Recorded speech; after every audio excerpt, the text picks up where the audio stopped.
நீதிமொழிகளின் புஸ்தகம் 4வது அதிகாரம் 23வது வசனத்தை இன்றைய செய்திக்கு ஆதாரமாக நாம் எடுத்துக்கொள்ளப் போகிறோம். நீதிமொழிகள் 4வது அதிகாரம் 23வது வசனம். எல்லா காவலோடும் உன் இருதயத்தை காத்துக்கொள், அதனிடத்தினின்று ஜீவ ஊற்று புறப்படும்.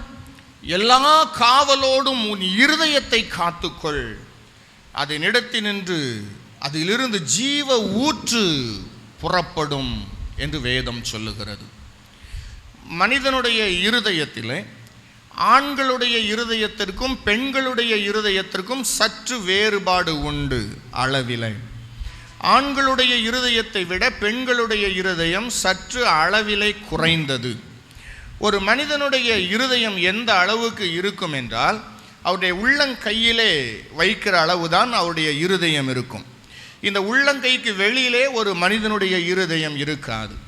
ஒரு சிறு எலும்பு கூட இல்லாமல் முழுவதும் தசைகளினாலே ஆன ஒரு அவயவம்தான் மனிதனுடைய இருதயம். இன்றைக்கும் மனிதனுடைய கண்களிலே ஒரு பிரச்சனை வருகிறது, கால்களிலே ஒரு பிரச்சனை வருகிறது, கையிலே ஒரு பிரச்சனை வருகிறது அப்படின்னு யாராவது சொன்னால் உடனே நம்ம என்ன செய்வோம்னா, சரி ஓகே நாளைக்கு போய் பார்த்து கொள்ளலாம், இல்லை இந்த மாதம் பணம் இல்லை அடுத்த மாதம் பார்த்து கொள்ளலாம் என்று நாம் அவைகளை தள்ளி போட்டு விடுவோம். ஆனால் இருதயத்தில் ஒரு சின்ன பிரச்சனை வருதுன்னு சொன்னால் போதும், மொத்த மனுஷனும் ஆடி போயிடுறான், மொத்த குடும்பமும் ஆடி போய் விடுகிறது. எவ்வளவு செலவானாலும் பரவாயில்லை, கடன் வாங்கினாலும் பரவாயில்லை, எப்படியாகிலும் உடனே போய் அதை பார்த்துடணும். ஏன்? இருதயத்தில் பிரச்சனை வந்ததுன்னா அந்த மனுஷன் மரித்து போவான். அதனால் இருதயத்திற்கு மனிதன் முக்கியத்துவம் கொடுக்கிறான். எனக்கு அருமையான தேவனுடைய பிள்ளைகளே, ஆண்டவருடைய வேதமும் கூறுகிறது, உன் இருதயத்தை நீ காத்து கொள்ள வேண்டும் என்று வேதம் சொல்லுகிறது. இன்றைய செய்திக்கு நாம் ஒரு தலைப்பு கொடுக்கலாம் என்றால், இருதயத்தை காத்து கொள்ளுங்கள் என்று ஒரு தலைப்பு கொடுக்கலாம். இருதயத்தை எதற்காக நாம் காத்து கொள்ள வேண்டும்? காத்து கொள்ளாத இருதயத்தை உடைய மனிதனுடைய நிலைமை என்ன என்பதை குறித்து, காத்து கொண்டால் என்ன ஆசீர்வாதங்கள் கிடைக்கும் என்பதை குறித்து சில காரியங்களை நான் வேதத்தின் அடிப்படையில் இருந்து உங்களுக்கு காண்பித்து கொடுக்க விரும்புகிறேன். எரேமியா 17வது அதிகாரம் 9வது வசனத்தை நாம் வாசித்து பார்த்தால் வேதம் அங்கு சொல்லுகிறது. வாசிக்க கேட்கலாம். எரேமியா 17வது அதிகாரம் 9வது வசனம். எல்லாவற்றை பார்க்கிலும் இருதயமே திருக்குள்ளதும் மகா கேடுள்ளதுமாயிருக்கிறது. எல்லாவற்றை பார்க்கிலும் இருதயமே திருக்குள்ளதும் மகா கேடுள்ளதுமாயிருக்கிறது. மனுஷனுடைய சரீரத்தில் இருக்கிற ஒவ்வொரு அவயவங்களிலும், எல்லா அவயவங்களை பார்க்கிலும் அவனுடைய இருதயம் மிகுந்த கேடுள்ளதாக இருக்கிறது, அது திருக்குள்ளதாக இருக்கிறது என்று வேதம் கூறுகிறது. மார்க் எழுதின சுவிசேஷம் 7வது அதிகாரம் 20வது வசனத்திலிருந்து 23வது வசனம் வரைக்கும் நீங்கள் வீட்டிலே போய் நீங்கள் வாசித்து பாருங்கள். அந்த வசனங்களிலே ஆண்டவராகிய இயேசு என்ன கூறி இருக்கிறார்? வெளியே இருந்து உள்ளே போவது ஒன்றும் மனுஷனை தீட்டுப்படுத்தாது. அது நிமித்தமாக மனிதன் தீட்டுப்படுவதில்லை, வெளியே இருந்து உள்ளே போவது நிமித்தம். ஆனால் உள்ளே இருந்து வருகிறது, அவனுடைய இருதயத்தில் இருந்து வாய் வழியாக வருகிறது, மனிதனை தீட்டுப்படுத்துகிறதாக இருக்கிறது. அது அந்த மனிதனுடைய வாழ்க்கையை கருக்கி போடுகிறதாக, அந்த மனிதனை தேவனுக்கு உகந்தவனாக இராமல் அந்த மனிதனை தேவன் வெறுக்கும்படி செய்து விடுகிறது. அதோ பரிதாபம், அந்த மனிதன் தீட்டுள்ளவனாக மாறி போகிறான். இந்த இருதயத்தில் இருந்து வருகிறவைகள் மனிதனை தீட்டுப்படுத்தி பரலோக ராஜ்யத்தை அவன் இழந்து போகும்படியான காரியங்களை செய்கிறதாக இருக்கிறது. நீங்கள் வேதத்தை நீங்கள் வாசித்து பாருங்கள். லூக்கா எழுதின சுவிசேஷம் 6வது அதிகாரம் 45வது வசனத்தை வாசித்து பாருங்கள். அதிலே வேதம் சொல்லுகிறது, நல்ல மனுஷன் தன்னுடைய நல்ல பொக்கிஷமாகிய இருதயத்திலிருந்து நல்லவைகளை எடுத்து காண்பிக்கிறான். வாசிக்க கேட்கலாம். நல்ல மனுஷன் தன் இருதயமாகிய நல்ல பொக்கிஷத்திலிருந்து நல்லதை எடுத்து காட்டுகிறான். பொல்லாத மனுஷன் தன் இருதயமாகிய பொக்கிஷத்திலிருந்து பொல்லாததை எடுத்து காட்டுகிறான். இருதயத்தின் நிறைவினால் அவனவன் வாய் பேசும். நல்ல மனுஷன் தன்னுடைய பொக்கிஷம் நல்ல பொக்கிஷமாகிய இருதயம். பொல்லாத மனுஷன் அவனுக்குள்ள இருக்கிற இருதயம் பொல்லாத பொக்கிஷம். நல்லவன் நல்லவைகளையும் பொல்லாதவன் பொல்லாதவைகளையும் எடுத்து காண்பிக்கிறானாம். இருதயத்தின் நிறைவினாலே அவன் வாய் பேசுகிறதா இருக்கிறது என்று வேதம் கூறுகிறது. பரிசுத்த யோவான் எழுதின சுவிசேஷம் 13வது அதிகாரம் 2வது வசனத்தை நீங்கள் வாசித்து பாருங்கள். அந்த இருதயத்தை காக்காமற் போன ஒரு மனிதனுடைய வாழ்க்கையிலே வருகிற ஒரு ஆபத்தை வேதம் அங்கு காண்பிக்கிறது. வாசிக்க கேட்கலாம். சீமோனின் குமாரனாகிய யூதாஸ் காரியோத் அவரை காட்டிக் கொடுக்கும்படி பிசாசானவன் அவன் இருதயத்தை தூண்டின பின்பு. கவனியுங்கள், இருதயமானது கேடுள்ளது என்று சொன்னேன், இருதயமானது திருக்குள்ளது என்று சொன்னேன், இருதயத்தில் இருந்து வருகிறவைகள் மனிதனை தீட்டுப்படுத்தும் என்று சொன்னேன். ஏனென்றால் இருதயத்தில் இருந்துதான் பல காரியங்கள் வெளிப்படுகிறது. களவுகள் வருகிறது, பொருளாசை வருகிறது, விபச்சாரங்கள் வருகிறது, வேசித்தனங்கள் வருகிறது. இவைகள் எல்லாம் இருதயத்தில் இருந்து வெளிப்பட்டு அந்த மனிதனை தீட்டுப்படுத்துகிறதாக இருக்கிறது என்று வேதம் கூறுகிறது என்று நாம் வேதத்திலே பார்த்தோம். அப்படி இருதயத்தை காத்து கொள்ளாமற் போனபடியினாலே இங்கே ஒரு மோசமான ஒரு சம்பவம் நடைபெறுகிறது. என்ன நடைபெறுகிறது? இயேசுவோடு கூடவே இருக்கிறான் ஒருவன், அவன் பெயர் யூதாஸ் காரியோத்து. இயேசுவுக்கு இருந்த 12 சீஷர்களுக்குள் ஒருவனாகிய இந்த யூதாஸ் காரியோத்துடைய இருதயத்தை சாத்தான் தூண்டினானாம். நன்றாக கவனியுங்கள். இந்த இருதயத்தை சாத்தான் தூண்டின போது யூதாஸ் காரியோத்து யோசிக்க ஆரம்பிக்கிறான். ஏனென்றால் வேத வசனம் சொல்லுகிறது, இருதயத்தில் இருந்துதான் பொல்லாத சிந்தனைகள் உண்டாகிறது, இருதயத்தில் இருந்துதான் பொருளாசை உருவாகிறது, இருதயத்தில் இருந்துதான் வேசித்தனங்கள் உருவாகிறது, இருதயத்தில் இருந்துதான் விபச்சாரங்கள் உருவாகிறது, இருதயத்தில் இருந்துதான் சகல விதமான காரியங்களும் வெளிவருகிறதாம். எனவே இருதயத்தை பிடித்தால், இருதயத்தை தொட்டால் ஒரு மனிதனுடைய வாழ்க்கை முடித்து விடலாம் என்று அறிந்திருந்த பிசாசானவன் யூதாசுடைய இருதயத்தை அவன் தூண்ட ஆரம்பித்தான். எதற்கு தூண்டினான்? இயேசுவை காட்டிக் கொடுப்பதற்காக யூதாசுடைய இருதயத்தை அவன் தூண்டினான். அதே 13வது அதிகாரம் யோவான் 27வது வசனத்தை நீங்கள் வாசித்து பாருங்கள். வேதம் அங்கு சொல்லுகிறது, யோவான் 13:27. அந்த துணிக்கையை அவன் வாங்கின பின்பு, அந்த துணிக்கையை அவன் வாங்கினதற்கு பின்பு சாத்தான் அவனுக்குள் புகுந்தான். இப்பொழுது கவனியுங்கள், சாத்தான் அவனுக்கு உள்ளே புகுந்தான் என்று எழுதப்பட்டிருக்கிறது. முதலாவது இருதயத்தை தூண்டினான், அதற்கு பின்பு சாத்தான் அவனுக்குள் புகுந்தான் என்று எழுதப்பட்டிருக்கிறது. சாத்தான் ஒரு மனுஷனுக்குள்ளாக போவதற்கு முன்பு, பிசாசு ஒரு குடும்பத்திற்குள்ளாக போவதற்கு முன்பு, ஒரு ஊழியத்திற்குள்ளாக அவன் வருவதற்கு முன்பு அங்கே யார் முக்கியமான நபராக இருக்கிறார்கள் என்று பார்த்தவுடைய இருதயத்தை அவன் தூண்டுகிறான். இருதயத்தை சாத்தான் தூண்டின போது பொல்லாத சிந்தனைகள் வர ஆரம்பிக்கிறது. மனிதன் சிந்திக்க ஆரம்பிக்கிறான். வேத வசனம் சொல்லுகிறபடி புண்ணியம் எதுவோ, புகழ் எதுவோ, நற்கீர்த்தி உள்ளவைகள் எவைகளோ, உண்மை எதுவோ, அவைகளையெல்லாம் விட்டுவிட்டு மற்ற காரியங்களை அவன் யோசிக்க ஆரம்பிக்கிறான். வேதம் அதை கூறுகிறது. இவைகளையே நீங்கள் சிந்தித்து கொண்டிருக்க வேண்டும். புண்ணியம் எது, நற்கீர்த்தி உள்ளவைகள் எது, புகழ் எது, இவைகளையே நீங்கள் சிந்தித்து கொண்டிருக்க வேண்டும் என்று எழுதப்பட்ட வசனத்திற்கு மாறாக யாருடைய இருதயம் சாத்தானாலே தூண்டப்படுகிறதோ அவைகள் தேவனுடைய வசனத்திலே இல்லாத காரியத்தை குறித்து யோசிக்க ஆரம்பிக்கிறார்கள். அவர்கள் சிந்திக்க ஆரம்பிக்கிறார்கள். இந்த சிந்தனையானது யோசித்து யோசித்து சிந்தித்து சிந்தித்து கடைசியிலே அதை செய்ய வேண்டும் என்று எப்பொழுது இருதயத்திலே ஒரு மனிதன் தீர்மானம் பண்ணுகிறானோ, அவன் இருதயத்திலே தீர்மானம் பண்ணின உடனே இருதயத்தின் கதவு பிசாசுக்கு திறக்கப்பட ஆரம்பிக்கிறது. இருதயத்தின் கதவானது திறக்கிறது. உடனே அவன் உள்ளே வந்து உட்கார்ந்து விடுகிறான். அதற்கு பின்பு அவனை துரத்துவது அவ்வளவு எளிதான காரியம் அல்ல. சாத்தான் உள்ளே வந்ததற்கு பின்பு உள்ளே இருந்த அந்த மனிதனை இயக்க ஆரம்பிக்கிறான்.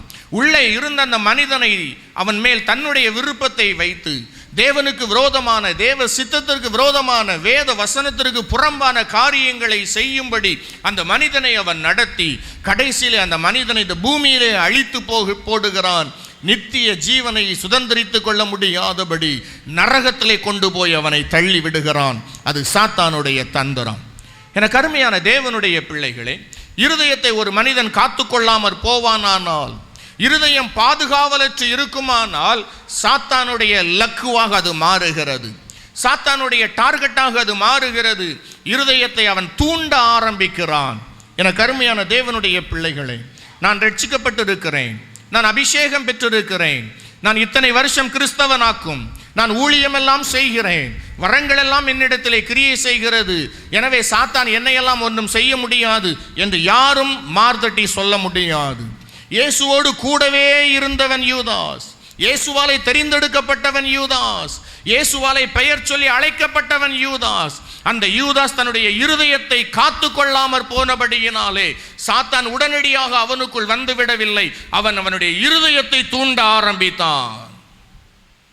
கவனிக்கணும், இன்னைக்கு நம்முடைய சிந்தனைகளை நாம் கொஞ்சம் நிதானித்து பார்க்கணும். பேதுரு இயேசுவிடம் வந்து சொல்லுகிறான், ஆண்டவரே, இது உமக்கு சம்பவிப்பது இல்லை, இது உமக்கு நேரிடக்கூடாது என்று சொன்னபோது இயேசு அழகாக பேதுருவை பார்த்து ஒரு வார்த்தை சொல்லுகிறார். என்ன சொல்லுகிறார் தெரியுமா? அப்பாலே போ சாத்தான், எனக்கு பின்னாக போ சாத்தானே, நீ மனுஷருக்கேற்றவைகளை சிந்திக்கிறாய், நீ தேவனுக்கேற்றவைகளை சிந்திக்கவில்லை. நீங்கள் வேதத்திலே ஒவ்வொரு பகுதியாக நீங்கள் வாசித்து பாருங்கள். எங்கெல்லாம் தேவனை விட்டு மனிதனுடைய சிந்தனை விலகுகிறதோ, எங்கெல்லாம் மனிதர்கள் தேவனுக்கு ஏற்றவைகளை யோசிக்காமல், தேவனுக்கு ஏற்றவைகளை சிந்திக்காமல், இந்த உலகத்துக்குரியவைகளையும் மனிதர்களுக்குரியவைகளையும் குறித்து சிந்திக்க யோசிக்க ஆரம்பித்தார்களோ, அதற்கு பின்பு அந்த மனிதர்கள் விழுந்து போவதை காணலாம். சாத்தானுடைய தந்திரம் அது. அந்த சிந்தனை எங்கே இருந்து வருகிறது? நாமெல்லாம் நினைச்சிட்டு இருப்போம் பிரெயின்ல இருந்து வருது, மூளையிலிருந்து வருதுன்னு நினைச்சிட்டு இருப்போம். ஆனா வேதம் சொல்லுகிறது அது பொல்லாத சிந்தனைகள்லாம் இருதயத்தில் இருந்து வருகிறது. சாத்தான் இருதயத்தை தூண்டுகிறான், இருதயத்திலே லேசா அப்படி கொஞ்சம் தூக்கி விடுவான். நம்ம பாஷையில சொல்லணும்னா கொஞ்சம் கொளுத்தி போடுறது அப்படின்னு அர்த்தம். சில காரியங்களை இருதயத்திலே கொளுத்தி விடுகிறான். உடனே அதை சிந்திக்க ஆரம்பிக்கிறோம், யோசித்து யோசித்து யோசித்து யோசித்து சரி அப்படின்னு சொல்லி முடிவு எடுக்கிறோம். எப்போ முடிவு எடுக்கிறோமோ முடிவெடுத்த அடுத்த வினாடியிலே அவன் உள்ளே வந்து உட்கார்ந்து விடுகிறான். சாத்தான் அவனுக்குள் புகுந்தான் என்று வேதம் சொல்லுகிறது.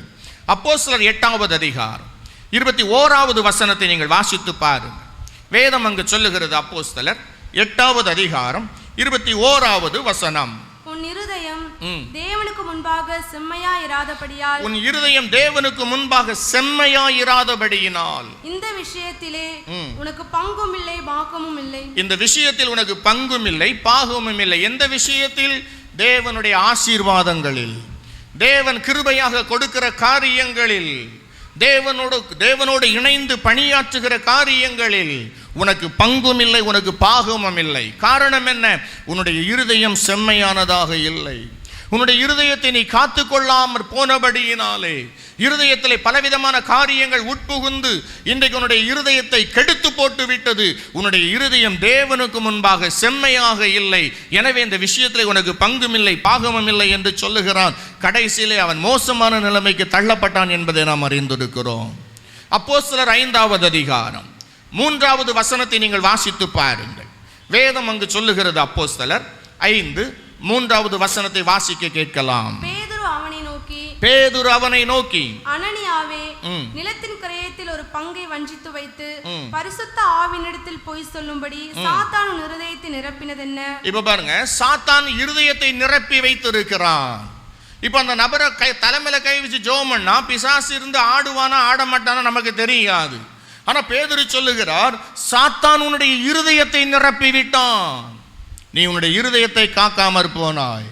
ஆண்டவர் மனிதர்களுக்கு கொடுத்த முதல் வேலையே என்ன தெரியுமா? முதல்ல கர்த்தர் மனுஷனுக்கு கொடுத்த வேலை காக்க வேண்டும், பண்படுத்த வேண்டும். அதுதான் ஆண்டவர் மனுஷனுக்கு கொடுத்த முதல் வேலை. நீ பலுகி பெருகுங்கள் என்று சொன்னது ஆசீர்வாதம். ஆனா ஒரு வேலை ஆண்டவர் கொடுத்தார். என்ன வேலை?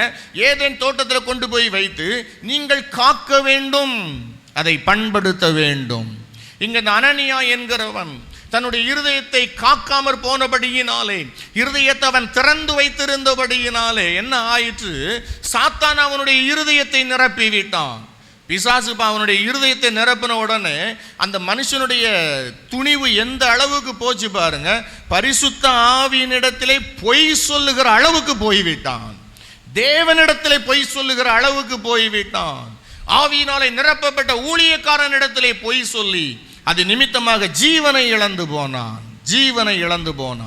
அவன் மாத்திரம் இழந்து போகவில்லை, அவனுடைய மனைவியும் இழந்து போனாள். ஒருவேளை பிள்ளைகள் இருந்திருந்தால் பிள்ளைகளுடைய நிலைமை கவனித்து பாருங்கள். அனாதைகளாகி போயிருப்பார்கள் பிள்ளைகள். அவனுடைய பணம்தான், அவனுடைய நிலம்தான் விற்று அவன் மனப்பூர்வமாக கொண்டு வர வேண்டிய காணிக்கைகள். நடந்த சம்பவங்கள் வித்தியாசமானது. சாத்தான் இருதயத்தை நிரப்புவதற்கு அவன் இடம் கொடுத்தான். பிசாசு அவனுடைய இருதயத்தை நிரப்பிட்டான். இருதயத்தை நிரப்பின உடனே துணிஞ்சு போய் சொன்ன, யார் என்னை பார்க்க முடியும்? நான் சொல்றதுதான், யார் என்னை பார்க்க முடியாது. தேவனிடத்திலே போய் சொன்னான். அவனுடைய துணிகரத்தினாலே அங்கேயே விழுந்து தன்னுடைய ஜீவனை விட்டான். செத்து போனான், பரிதாபமாகி போனான். எனக்கு அருமையான தேவனுடைய பிள்ளைகளே, இருதயத்தை ஒரு மனிதன் காத்துக்கொள்ளாமற் போவானானால் அந்த மனிதனுடைய நிலைமை பரிதாபம் என்பதை நான் சில வசனங்கள் மூலமாக நான் உங்களுக்கு காண்பித்தேன். இருதயமானது மோசமானது, இருதயமானது கேடுள்ளது, இருதயமானது திருக்குள்ளது.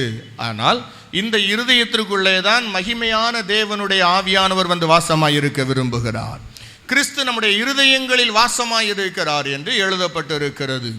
எனவே நாம் இருதயத்தை காத்து கொள்வதற்கு, இருதயத்தை குறித்த முக்கியத்துவத்தை அறிந்து அதை காத்து கொள்வதற்கு நாம் ஜாக்கிரதை உள்ளவர்களாக இருக்க வேண்டும். வேதத்திலிருந்து 3 காரியங்கள் இருதயத்தை காத்து கொள்ளாமற் போனால் சம்பவிக்கிற காரியம் என்ன, யார் யார் இருதயத்தை காத்து கொள்ளாமற் போனார்கள், அவருடைய வாழ்க்கையிலே நடந்த காரியங்கள் என்ன என்று சொல்லி, இருதயத்தை காத்து கொள்ளும் போது நமக்கு கிடைக்கிற ஆசீர்வாதங்களும் நன்மைகளும் என்ன என்பதை சொல்லி 3 காரியங்களை நான் உங்களுக்கு முன்பாக வைக்க விரும்புகிறேன். முதலாவது, அப்போஸ்தல நடபடிகளின் புஸ்தகம் 7வது அதிகாரம் 39வது வசனம். அப்போஸ்தலர் 7வது அதிகாரம் 39வது வசனம். இவனுக்கு நம்முடைய பிதாக்கள் கீழ்ப்படிய மனதாயிராமல் இவனை தள்ளிவிட்டு தங்கள் இருதயங்களில் எகிப்துக்கு திரும்பி. கவனியுங்கள், ஒரு வார்த்தை எழுதப்பட்டிருக்கிறது. இவனுக்கு கீழ்ப்படிய மனதாயிராமல் இவனை தள்ளி நம்முடைய பிதாக்கள் இருதயத்திலே எகிப்துக்கு திரும்பினார்களாம். யார் அவர்கள்?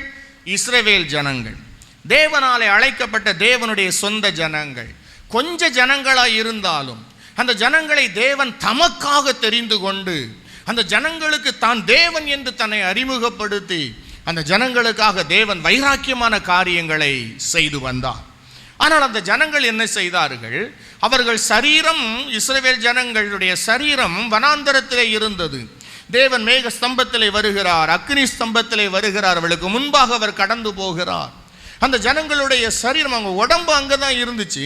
ஆனா அவங்க இருதயம் எங்க போயிட்டான்? எகிப்துக்கு போயிட்டான். அவர்கள் தங்கள் இருதயத்திலே எகிப்துக்கு திரும்பினார்கள் என்று எழுதப்பட்டிருக்கிறது. ஆனால் நீங்கள் வேதத்தை நீங்கள் நன்றாய் வாசித்து பாருங்கள். அந்த ஜனங்கள் எகிப்திற்கு போகக்கூடாது என்பதற்காகத்தான் தேவன் ஒரு காரியத்தை செய்கிறார். யாத்ராகமம் 13வது அதிகாரம் 17வது வசனம்.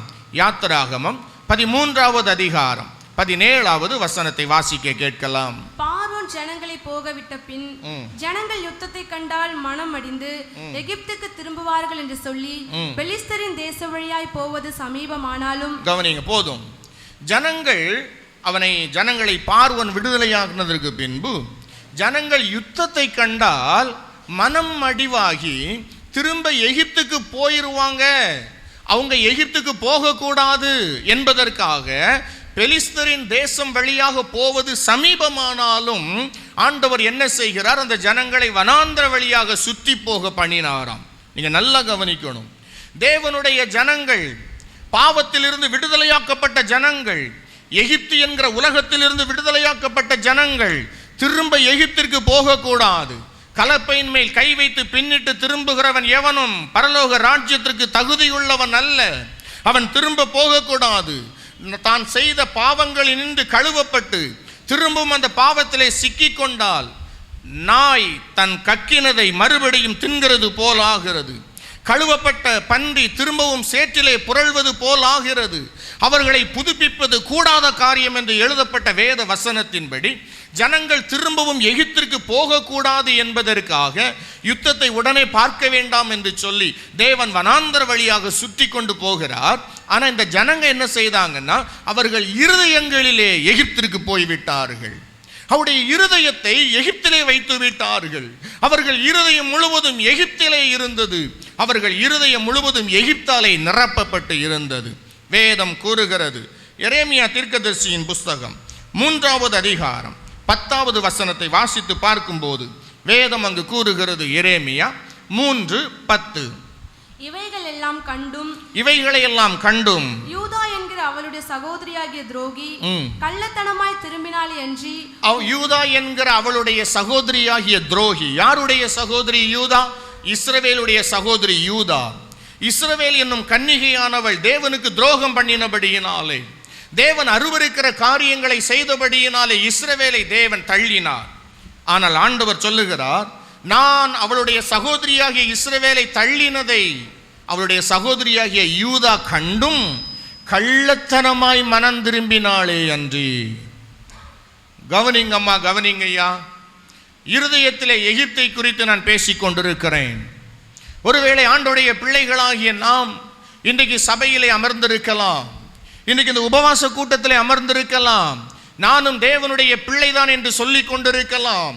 தேவனுடைய பிள்ளைகளோடு சேர்ந்து அல்லேலூயா என்று சொல்லி ஆண்டவரை ஆராதித்துக் கொண்டிருக்கலாம். என்ன வேண்டுமானாலும் செய்து கொண்டிருக்கலாம். ஆனால் நான் சொல்ல வருகிறது, where is your heart? உங்களுடைய இருதயம் எங்கே இருக்கிறது? உங்களுடைய இருதயத்திற்குள்ளே என்ன இருக்கிறது? அதுதான் இன்னைக்கு முக்கியம். இந்த யூதா என்கிற சகோதரி குறித்து ஆண்டவர் சொல்லுகிறார், அவள் மனம் திரும்பினாள்.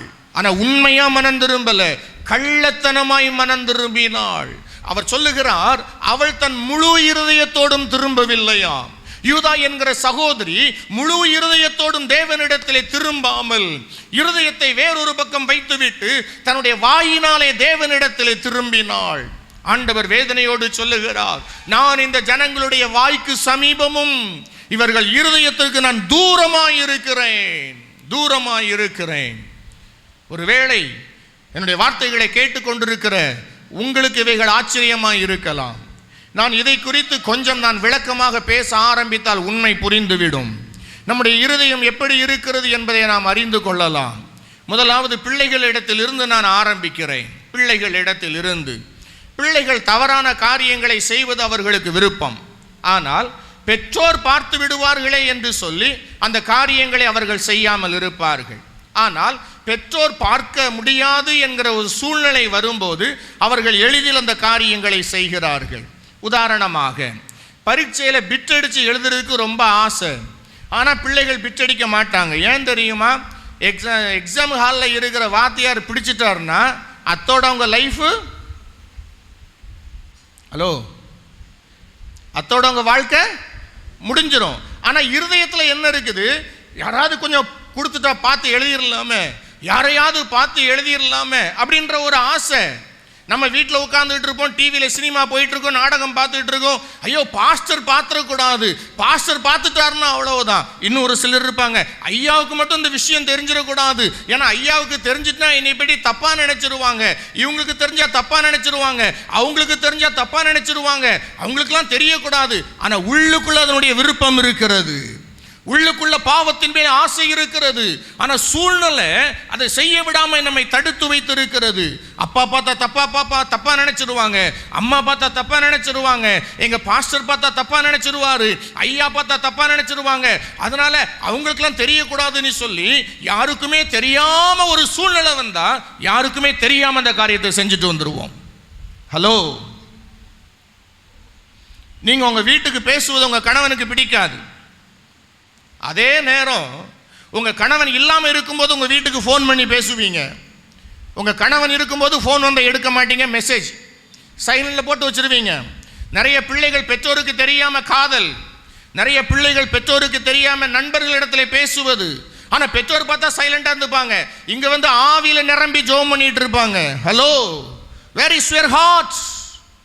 உங்களுடைய இருதயம் எங்கே இருக்கிறது? உங்களுடைய இருதயத்தில் மனம் திரும்புதல் இல்லை. இருதயம் திருக்குள்ளதாக இருக்கிறது. இருதயத்திற்குள்ளே பொல்லாதவைகள் இருக்கிறது. ஆனால் அதற்கேற்ற சூழ்நிலை வராததினால யாரும் பார்க்க கூடாது என்பதற்காக இன்றைக்கு நல்லவர்கள் போல நாம் வாழ்ந்து கொண்டிருக்கிறோம். இன்னைக்கு அநேகருடைய வாழ்க்கை இப்படித்தான் இருக்கிறது. நான் சொல்லுவேன், என் இருதயம் செம்மையானதாக இருக்குமானால் எனக்கு மேல ஒரு சூப்பர்வைசர் எனக்கு தேவையில்லை, எனக்கு ஒரு சிசிடிவி கேமரா எனக்கு தேவையில்லை, என்னை கண்காணிக்கிறதுக்கு ஒரு ஆள் தேவையில்லை. என்னுடைய இருதயம் செம்மையானதாக இருக்குமானால், யோசேப்பை கவனித்து பாருங்கள். யோசேப்பை கண் போட்டு அழைக்கிறாள் அவனுடைய எஜமாட்டி, போத்திபாருடைய மனைவி. யாராவது உள்ள இருந்தாங்களா? யாரும் இல்லை. நல்ல ஒரு வாய்ப்பு. யோசேப்பு என்ன செய்தான்? யாருமே இல்லை, கொஞ்சம் அட்ஜஸ்ட் பண்ணி போயிடலாம். அவன் போகல. அவனுடைய இருதயம் செம்மையானதாக இருந்தது. அவனுடைய இருதயத்தை அவன் காத்து கொண்டான். இருதயத்திற்குள்ளே தேவன் இருக்கிறார், இருதயத்திற்குள்ளே பரிசுத்தம் இருக்கிறது. நான் தேவனுக்கு விரோதமாக பாவம் செய்வது எப்படி என்றான். What about you, sister? Brother, what about you? My dear daughter and brothers. உங்க இருதயம் எப்படி இருக்கு? ரட்சிக்கப்பட்டிருக்கா இருதயம்? பொல்லாப்பட்டு வழி விலகி இருக்குதா? சரியான பாதையில் இருக்குதா? தேவனுக்கு ஏற்ற மாதிரி செம்மையா இருக்கிறதா? இன்றைக்கு அநேகருடைய இருதயங்கள் அப்படி இல்லை.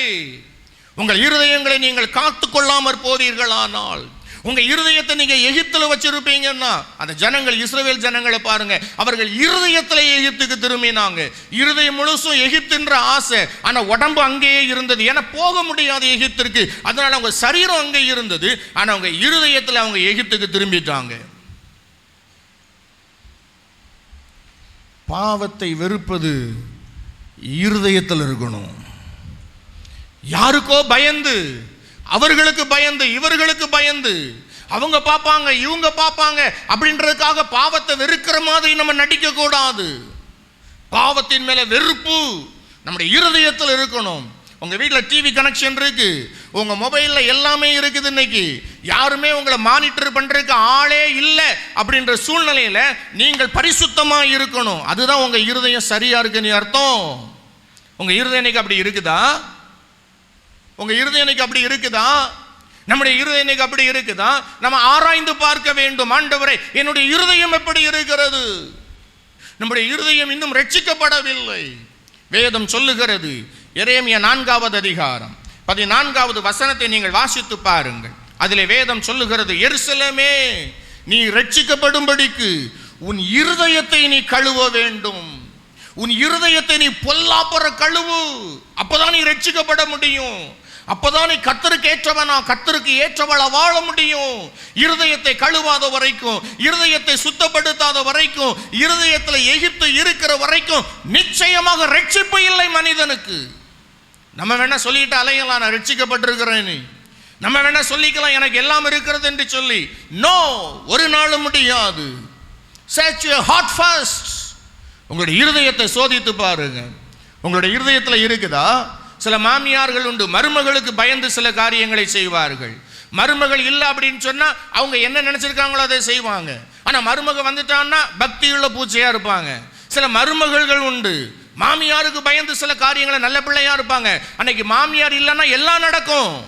நோ நோ, நீ உண்மையிலே மனம் திரும்பி இருந்தால், உண்மையிலே இருதயம் செம்மையானதாக இருக்குமானால், இருதயத்தில் பொல்லாதவைகள் இல்லாது இருக்குமானால், மாமியார் இருந்தாலும் மருமக இருந்தாலும் இல்லாட்டாலும் சரி, நான் ஒரே வாழ்க்கை வாழணும். அதை குறித்து இயேசு சொல்லும் போது சொன்னார், மாய்மாலக்காரனே, மாய்மாலக்காரனே, மாய்மாலக்காரனே. ஆண்டவர் அப்படி பேசினார். அதனாலதான் வேதம் சொல்லுகிறது, உன் இருதயத்தை நீ காத்துக்கொள். இஸ்ரவேல் ஜனங்கள் இருதயத்தை காத்துக்கொள்ளாமற் போனார்கள். அவங்க இருதயத்தில் எகிப்துக்கு போனாங்க. நடந்தது என்ன தெரியுமா? இருதயத்தில் யாரெல்லாம் எகிப்திற்கு போனார்களோ அதுல ஒருவர் கூட கானானை சுதந்தரிக்கவில்லை.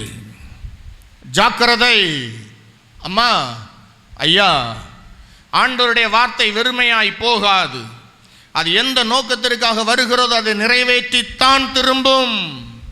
ஆண்டவர் தன்னுடைய ஊழியக்காரன் மூலமாக ஒரு செய்தியை மக்களுக்கு அனுப்புகிறார் என்றால், முதலாவது அந்த செய்தி ஊழியக்காரனாகிய எனக்கு, இரண்டாவது அந்த செய்தியை கேட்கிறவர்களுக்கு, தேவன் ஒரு சத்தியத்தை நமக்கு அனுப்புவார் என்றால் அதிலே ஒரு நோக்கம் இருக்கும். நான் அடிக்கடி என்னோடு கூட ரொம்ப நெருக்கமாக இருக்கிறவங்ககிட்ட ஒரு காரியத்தை சொல்லுவேன். நிறைய விஷயங்களை அவங்க பேசும்போது, பாருங்கண்ணா அவங்க நிலைமை இப்படி ஆயிடுச்சு இப்படி ஆயிடுச்சு அப்படின்னு சொல்லி ஒரு சில விஷயங்களை சுட்டி காண்பிக்கும் போது நான் சொல்லுவேன், நம்ம வித்தியாசமானவர்கள். தேவன் நம்மை எங்கு கொண்டு போனாலும் சரி, இல்லாவிட்டால் நம்மிடத்தில் யாரையாகிலும் கொண்டு வந்தாலும் சரி, கரணம் தப்பினால் மரணம், ஒன்று வாழ்வு இல்லாவிட்டால் சாவு, ரெண்டுல ஏதாவது ஒன்று கட்டாயம் நடக்கும்.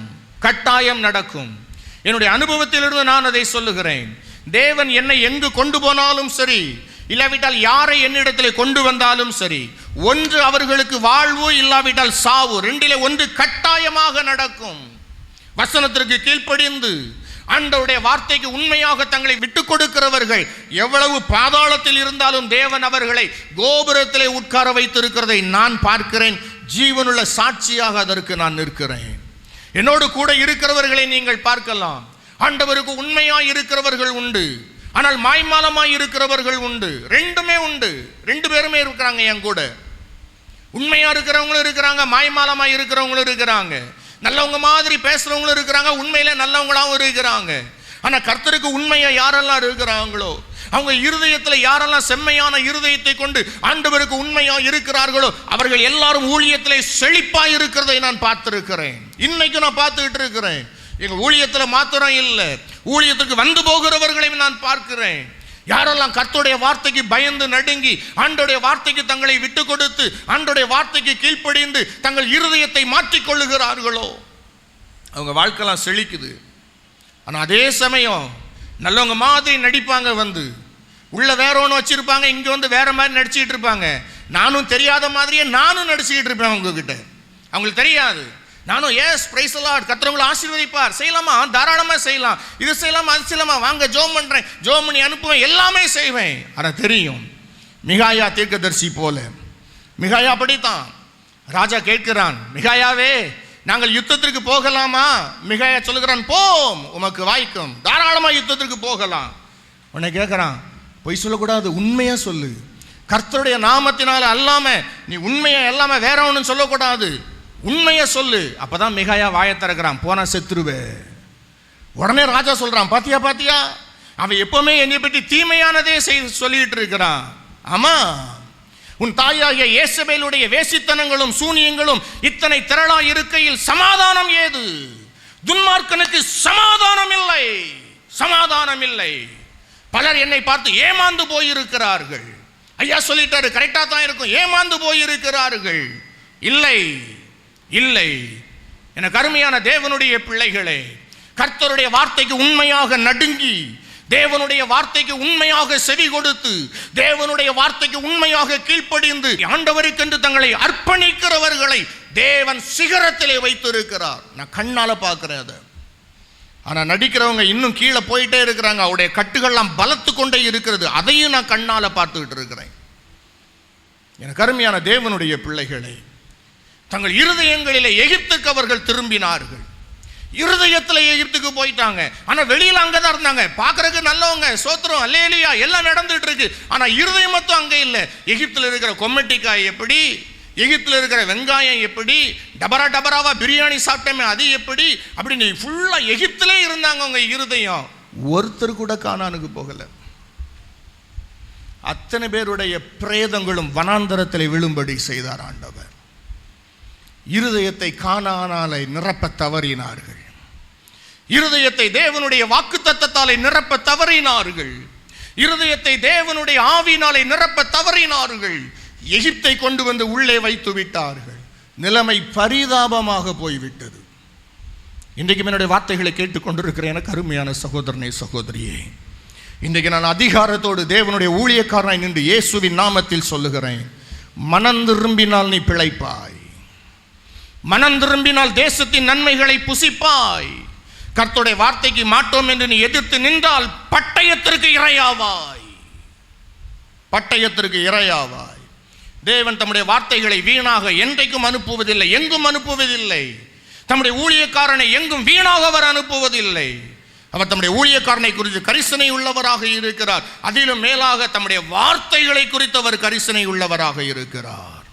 மனந்திரும்பு, இன்னும் மாய்மால வேண்டாம், மனந்திரும்பு. இல்லையா, பிடிக்கலையா, இயேசுவை விட்டுட்டு ஓடி போயிடணும், வேண்டாம், ஓடி போயிடணும். நல்லவங்க மாதிரி நடிச்சுக்கிட்டு வேஷம் போட்டுட்டு வனாந்திரத்தில் இருந்து எகிப்தில் கொண்டு போய் இருதயத்தை வச்சிடக்கூடாது. என் இருதயம் எப்போவுமே ஆண்டவர்கிட்ட இருக்கணும். என் இருதயம் முழுசும் எப்போவுமே வசனத்தால் நிரம்பி இருக்கணும். என் இருதயம் எப்போவுமே தேவனுடைய ஆவியினால் நிரம்பி இருக்கணும். என்னுடைய இருதயம் முழுசுமே இயேசு கிறிஸ்துவாலே நிரம்பி இருக்க வேண்டும். இயேசுவை குறித்த சிந்தனை, பரலோகத்தை குறித்த சிந்தனை, இந்த வேதம் என்ன கூறுகிறதோ அதை குறித்த சிந்தனையினாலே என்னுடைய இருதயம் நிரம்பி இருக்க வேண்டும். அதனால தான் வேதம் சொல்லுகிறது, எருசலேமே, எருசலேம் என்றால் மகாராஜாவுடைய நகரம், எருசலேம் என்றால் தேவன் வாசமாய் இருக்கும் நகரம், எருசலேம் என்றால் தேவனுக்கு பிரியமான நகரம். ஆண்டவர் சொல்லுகிறார், எருசலேமே, நீ ரட்சிக்கப்படுவதற்கு, நீ ரட்சிக்கப்படும்படிக்கு உன்னுடைய இருதயத்தை கழுவு, பொல்லாப்பற கழுவு, பொல்லாப்பற கழுவு. இன்னைக்கு உங்களுடைய வாழ்க்கையில தடைப்பட்டு போயிருக்கிற நன்மைகள் உங்களுக்கு வர வேண்டுமானால், தேவன் உங்கள் பட்சமாக வந்து உங்களை ஆசீர்வதிக்க வேண்டுமானால், ஆண்டவரே, இந்த கேடுள்ள இருதயம், திருக்குள்ள இருதயம், பொல்லாங்கு நிறைந்திருக்கிற இருதயம், இதை உமக்கென்று நான் அர்ப்பணிக்கிறேன் ஆண்டவரே. உம்முடைய கரத்தில் நான் ஒப்பு கொடுக்கிறேன் ஆண்டவரே. இந்த இருதயத்தை தயவு செய்து கழுவுங்கப்பா, உமக்கு பிரியமானதா மாற்றுங்க ஆண்டவரே. நம்ம சொல்லும்போது தேவன் நம்முடைய இருதயத்தை பரிசுத்தமாக்குவா. ஆண்டவர் சொல்லுகிறார், நான் கல்லான இருதயத்தை எடுத்து நவமான இருதயத்தை கொடுப்பேன், சதையுள்ள இருதயத்தை கொடுப்பேன், உணர்வுள்ள இருதயத்தை கொடுப்பேன். உங்களாலேயும் என்னாலேயும் நம்முடைய இருதயத்தை மாற்ற முடியாது. நம்மளால நம்முடைய இருதயத்தை மாற்ற முடியாது. அது மோசமானது, பொல்லாதது, நம்மளால முடியாது. ஆனால் ஆண்டவர்கிட்ட ஒப்பு கொடுக்கும் போது ஆண்டவர் அதை செய்கிறவராக இருக்கிறார். அல்லேலூயா. பலிபீடத்தில் என்னை பரனே படைக்கின்றேன் இடத்துல கொண்டு வந்து வச்சிடணும். ஐயா, என்னால் முடியல, நான் நல்லவனா இருக்கணும்னு விரும்புகிறேன், முடியல. உள்ளத்தில் இருக்கிற கேடு, என் இருதயம் ரொம்ப அழுக்கப்பா. நம்ம இருதயத்தை பற்றி நமக்கு நல்லாவே தெரியும். என் இருதயம் ரொம்ப அழுக்கப்பா. நான் நல்ல எண்ணங்கள் வேணும்னு நினைக்கிறேன், ஆனால் முடியல. இப்போ என்னுடைய பலிபீடத்தில் கொண்டு வந்து அர்ப்பணிச்சிட்டேன். நீங்கள் என்னைய சுத்தம் பண்ணுங்க ஆண்டவரே, நீங்கள் என்னைய கழுவுங்க ஆண்டவரே, நீங்கள் என்னைய பரிசுத்தப்படுத்துங்க ஆண்டவரே. உண்மையாய் அவரிடத்தில் வேண்டிக் கொண்டார் தேவன் நம்மை கழுவி நம்மை பரிசுத்தமாக்கி அவருக்கு உகந்தவர்களாக மாற்றுகிறார். அதுக்கப்புறம் நமக்கு சூப்பர்வைசரே தேவையில்லை, யாரும் நம்மளை மானிட்டர் பண்ண வேண்டிய அவசியமே இல்லை. யார் இருந்தாலும் ஒன்று போல வேலை செய்வோம், இல்லைனாலும் ஒன்று போல வேலை செய்வோம். அல்லேலூயா சொல்லுங்கள், அல்லேலூயா. ஒருவேளை நீங்கள் வேலை செய்கிறவங்களா இருக்கலாம், நீங்கள் வேலை செய்கிற இடத்துல உங்களுடைய சூப்பர்வைசர் உங்களை பற்றி இன்னைக்கு அந்த வார்த்தையை சொல்கிறாரோ, ஐயோ உங்களை நான் பார்க்க வேண்டிய அவசியமே இல்லை, நீங்கள் கரெக்டாக செஞ்சுருவீங்கன்ற வார்த்தையை என்னைக்கு உங்களை பற்றி சொல்கிறாரோ அன்னைக்கு உங்களுடைய இருதயம் செம்மையாயிட்டுன்னு அர்த்தம். உங்கள் கணவன் உங்களை பற்றி சொல்லணும், உங்கள்கிட்ட காசு கொடுத்துட்டு கணக்கு கேட்கக்கூடாது. ஏம்மா நீ கரெக்டாக வச்சுருப்பாம்மா காசு, நீ கரெக்டாக இருப்பாம்மா, உன்னை நான் நம்புகிறேன், நீ கரெக்டாக இருப்பா, உன்னை பற்றி எனக்கு தெரியுமா, நம்பணும். சரி, இரண்டாவது, இருதயத்தை காத்துக்கொள்ளாமற் போகும்போது இரண்டாவது நடக்கிற காரியம் என்ன? பரிசுத்த லூக்கா எழுதின சுவிசேஷம் 21வது அதிகாரம், பரிசுத்த லூக்கா 21வது அதிகாரம் 34வது வசனத்தை வாசிக்க கேட்கலாம். உங்கள் இருதயங்கள் பெருந்திண்டியினாலும் வெறியினாலும் லௌகீக கவலைகளினாலும் பாரமடையாதபடிக்கும், நீங்கள் நினையாத நேரத்தில் அந்த நாள் உங்கள் மேல் வராதபடிக்கும் எச்சரிக்கையாயிருங்கள். வேதம் சொல்லுகிறது, உங்களுடைய இருதயத்தை நீங்கள் காத்துக்கொள்ளாமற் போனால் உங்கள் இருதயத்தை தாக்குகிற, உங்கள் இருதயத்திற்கு பாதிப்பை உண்டு பண்ணுகிற காரியங்கள் ஒன்று உண்டு, சில உண்டு என்று வேதம் கூறுகிறது. என்ன செய்கிறதா? முதலாவது, நம்முடைய இருதயத்தை பாதிக்கிற ஒரு காரியம் பெருந்திண்டி. கவனியுங்கள் அம்மா, பெருந்திண்டி. பெருந்திண்டி என்றால் நமக்கு புரிகிற பாஷையில் சொல்லணும்னா பெருந்தீனி. பெருந்தீனி, ஐயா சாப்பாடு கூடவா? ஒரு சிலர்லாம் பார்த்தீங்கன்னா வாழ்கிறதே சாப்பாட்டுக்காக தான் வாழுவாங்க. வாழ்கிறதுக்காக நம்ம சாப்பிடலாம், ஆனால் வாழ்கிறதே சாப்பாட்டுக்காக வாழக்கூடாது. ஒரு சிலர் அப்படி தான், வாழ்கிறதே சாப்பாட்டுக்காக தான். என்கிட்ட கேட்டால் நான் சொல்லுவேன், என்ன தெரியுமா, ஆண்டோடைய பிள்ளைங்க சாப்பிட்டாச்சுன்னா எப்பவுமே வயிறு கொஞ்சம் காலியாக இருக்கணும். ஆமேன்னு சொல்லுங்க. அல்லேலூயா. மூக்காலே தெவிட்டி போகிற அளவுக்கு என்ன செய்யக்கூடாது, சாப்பிட. நிறைய பேர் சொல்கிறாங்க சாப்பிட்டா ஒன்றும் பிரச்சனையே கிடையாது, சாப்பிட்டு யாரும் கெட்டு போகிறதில்லை, சாப்பிட்டு யாரும் அழிஞ்சதில்லை, நல்லா சாப்பிடணும் நல்லா சாப்பிடணும். கேவலம் சாப்பாட்டுக்காக சண்டை போட்டுக்கிறாங்க. ஐயா, எங்க சண்டை போடுறாங்க தெரியுமா? சொல்றதுக்கு கஷ்டமா இருக்கு, இருந்தாலும் சொல்லித்தான் ஆகணும். முதலாவது பாஸ்டர் மீட்டிங்ல சண்டை நடக்குது பிரியாணிக்காக. ரெண்டாவது சர்ச்சில் ஃபங்க்ஷன் வச்சா சாப்பாடு போட்டாங்கன்னா அங்க சண்டையே இல்லாம முடிகிற எந்த ஃபங்க்ஷனாவது இருக்குதா? இல்ல. சாப்பாட்டுக்கு சண்டை. அங்க அப்படி செஞ்சு இறக்குறதுக்கு முன்னாடியே பக்கெட்டா எடுத்துட்டு போயிடுறாங்க. ஐயா, பொதுமக்களுக்கு சாப்பாடு போடுறோம்னு சொல்லி சர்ச்சை கேட்டை பூட்டி வச்சுக்கிறாங்க. யாரும் வெளியிருந்து உள்ள வந்துடக்கூடாது சாப்பிட்றதுக்கு. முதலாவது சாப்பாடு யாருக்கு? நிறைய பீஸ் போடுப்பா, நிறைய பீஸ் போட்டு நிறைய கொழுக்கு வைக்கணும். யாரை? ஊழியக்காரர். அப்போதான் அவர் சீக்கிரம் சாவார், ப்ரெஷர் வந்து. அப்போதான் அவருக்கு நிறைய சுகர் வரும். எப்போ ஊழியக்காரப்பா நிறைய நிறைய பீஸ் போடுப்பா, நிறைய பீஸ் போடுப்பா. இது என்ன, எனக்கு ரெக்க மட்டும் வந்திருக்கு, எனக்கு கழுத்து தான் வந்திருக்குது, எனக்கு பீஸே வரல. கோழிக்கு 2 கால் தான் இருக்கு, 2 லெக் பீஸ் தான் வரும், அதுக்கு மேலே வராது. வேதம் சொல்லுகிறது, உங்கள் இருதயம் பெரும் திண்டியினாலே பாரமடையாதபடிக்கு. ஹலோ, நான் வேத வசன வெறியன். இந்த வேதத்தில் சித்தெரும்புக்கு பிரசவ காலம் நேரிட்டு சென்னையில் இருக்கிற GHல சித்தெரும்பு அட்மிட் பண்ணி அந்த சித்தெரும்புக்கு சுகப்பிரசவத்தில் யானை குட்டி பிறந்தது அப்படின்னு வேதத்தில் எழுதி வச்சிருந்தா அதை பிரசங்கம் என்ற முதல் ஆள் நானாக தான் இருக்கும். அது எப்படி சித்தெரும்பு வயிற்றுக்குள்ள யானை போச்சு, எப்படி சுகப்பிரசவம் ஆச்சு, அதெல்லாம் எனக்கு தெரியாது. வேதம் சொல்லுகிறது, அவ்வளவுதான். வேதம் சொன்னால் சொன்னது தான். இதுவரைக்கும் நடந்ததெல்லாம் வேத வசனத்தின்படி தான் நடந்திருக்குது. இப்போ நடந்துகிட்டு இருக்கிறது வேத வசனத்தின்படி தான் நடந்துகிட்டு இருக்குது. இனிமே நடக்க போவதும் வேத வசனத்தின்படி தான் நடக்கிறது. இந்த வேதத்திற்கு வெளியே எதுவுமே கிடையாது. வேதம் சொன்னால் சொன்னதுதான்.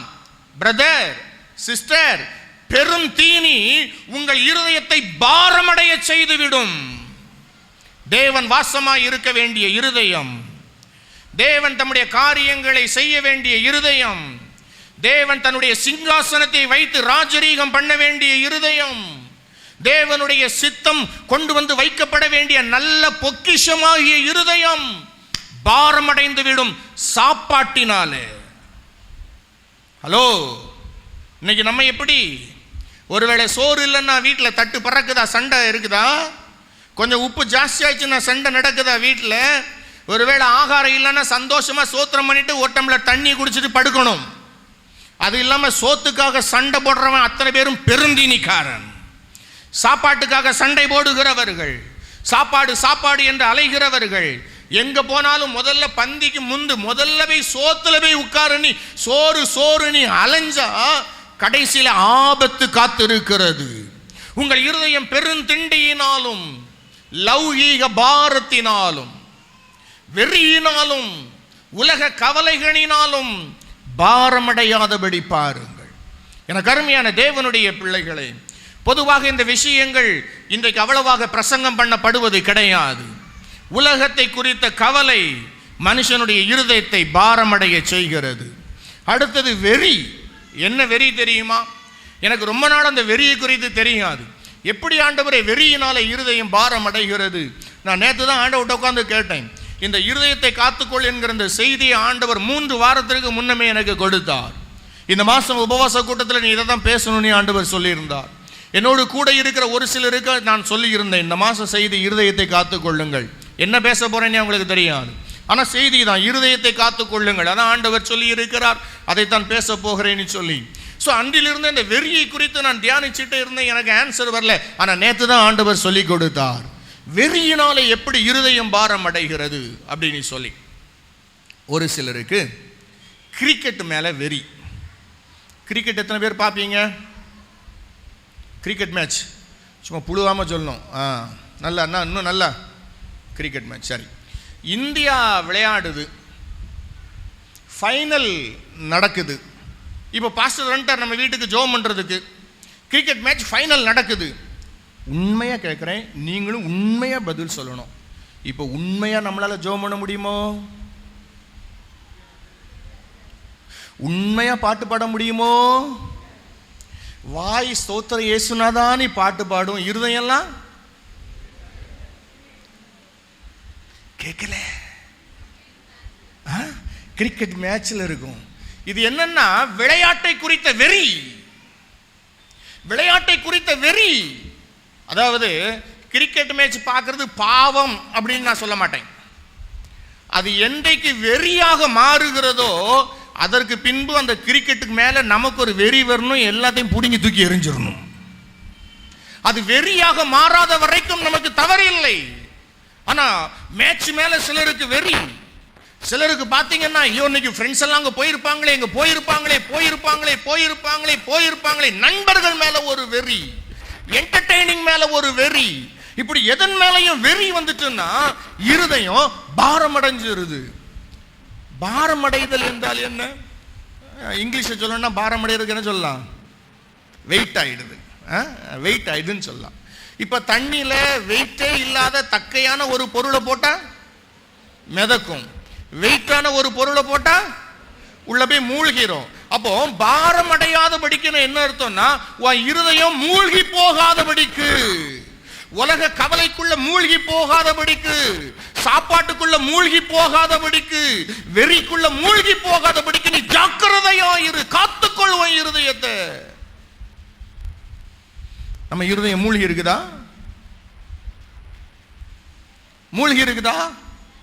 ரெண்டாவது, ரொம்ப வெயிட்டா இருந்துச்சுன்னா உள்ளத்துக்கு போட்டாச்சுன்னா திரும்ப மேல வரவே வராது, கர்த்தருக்காக எழும்பவே முடியாது, உன்னதமான காரியங்களை யோசிக்கவே முடியாது. ஒரு சிலருக்கு பாத்தீங்கன்னா பணம், பணத்தின் மேல வெறி.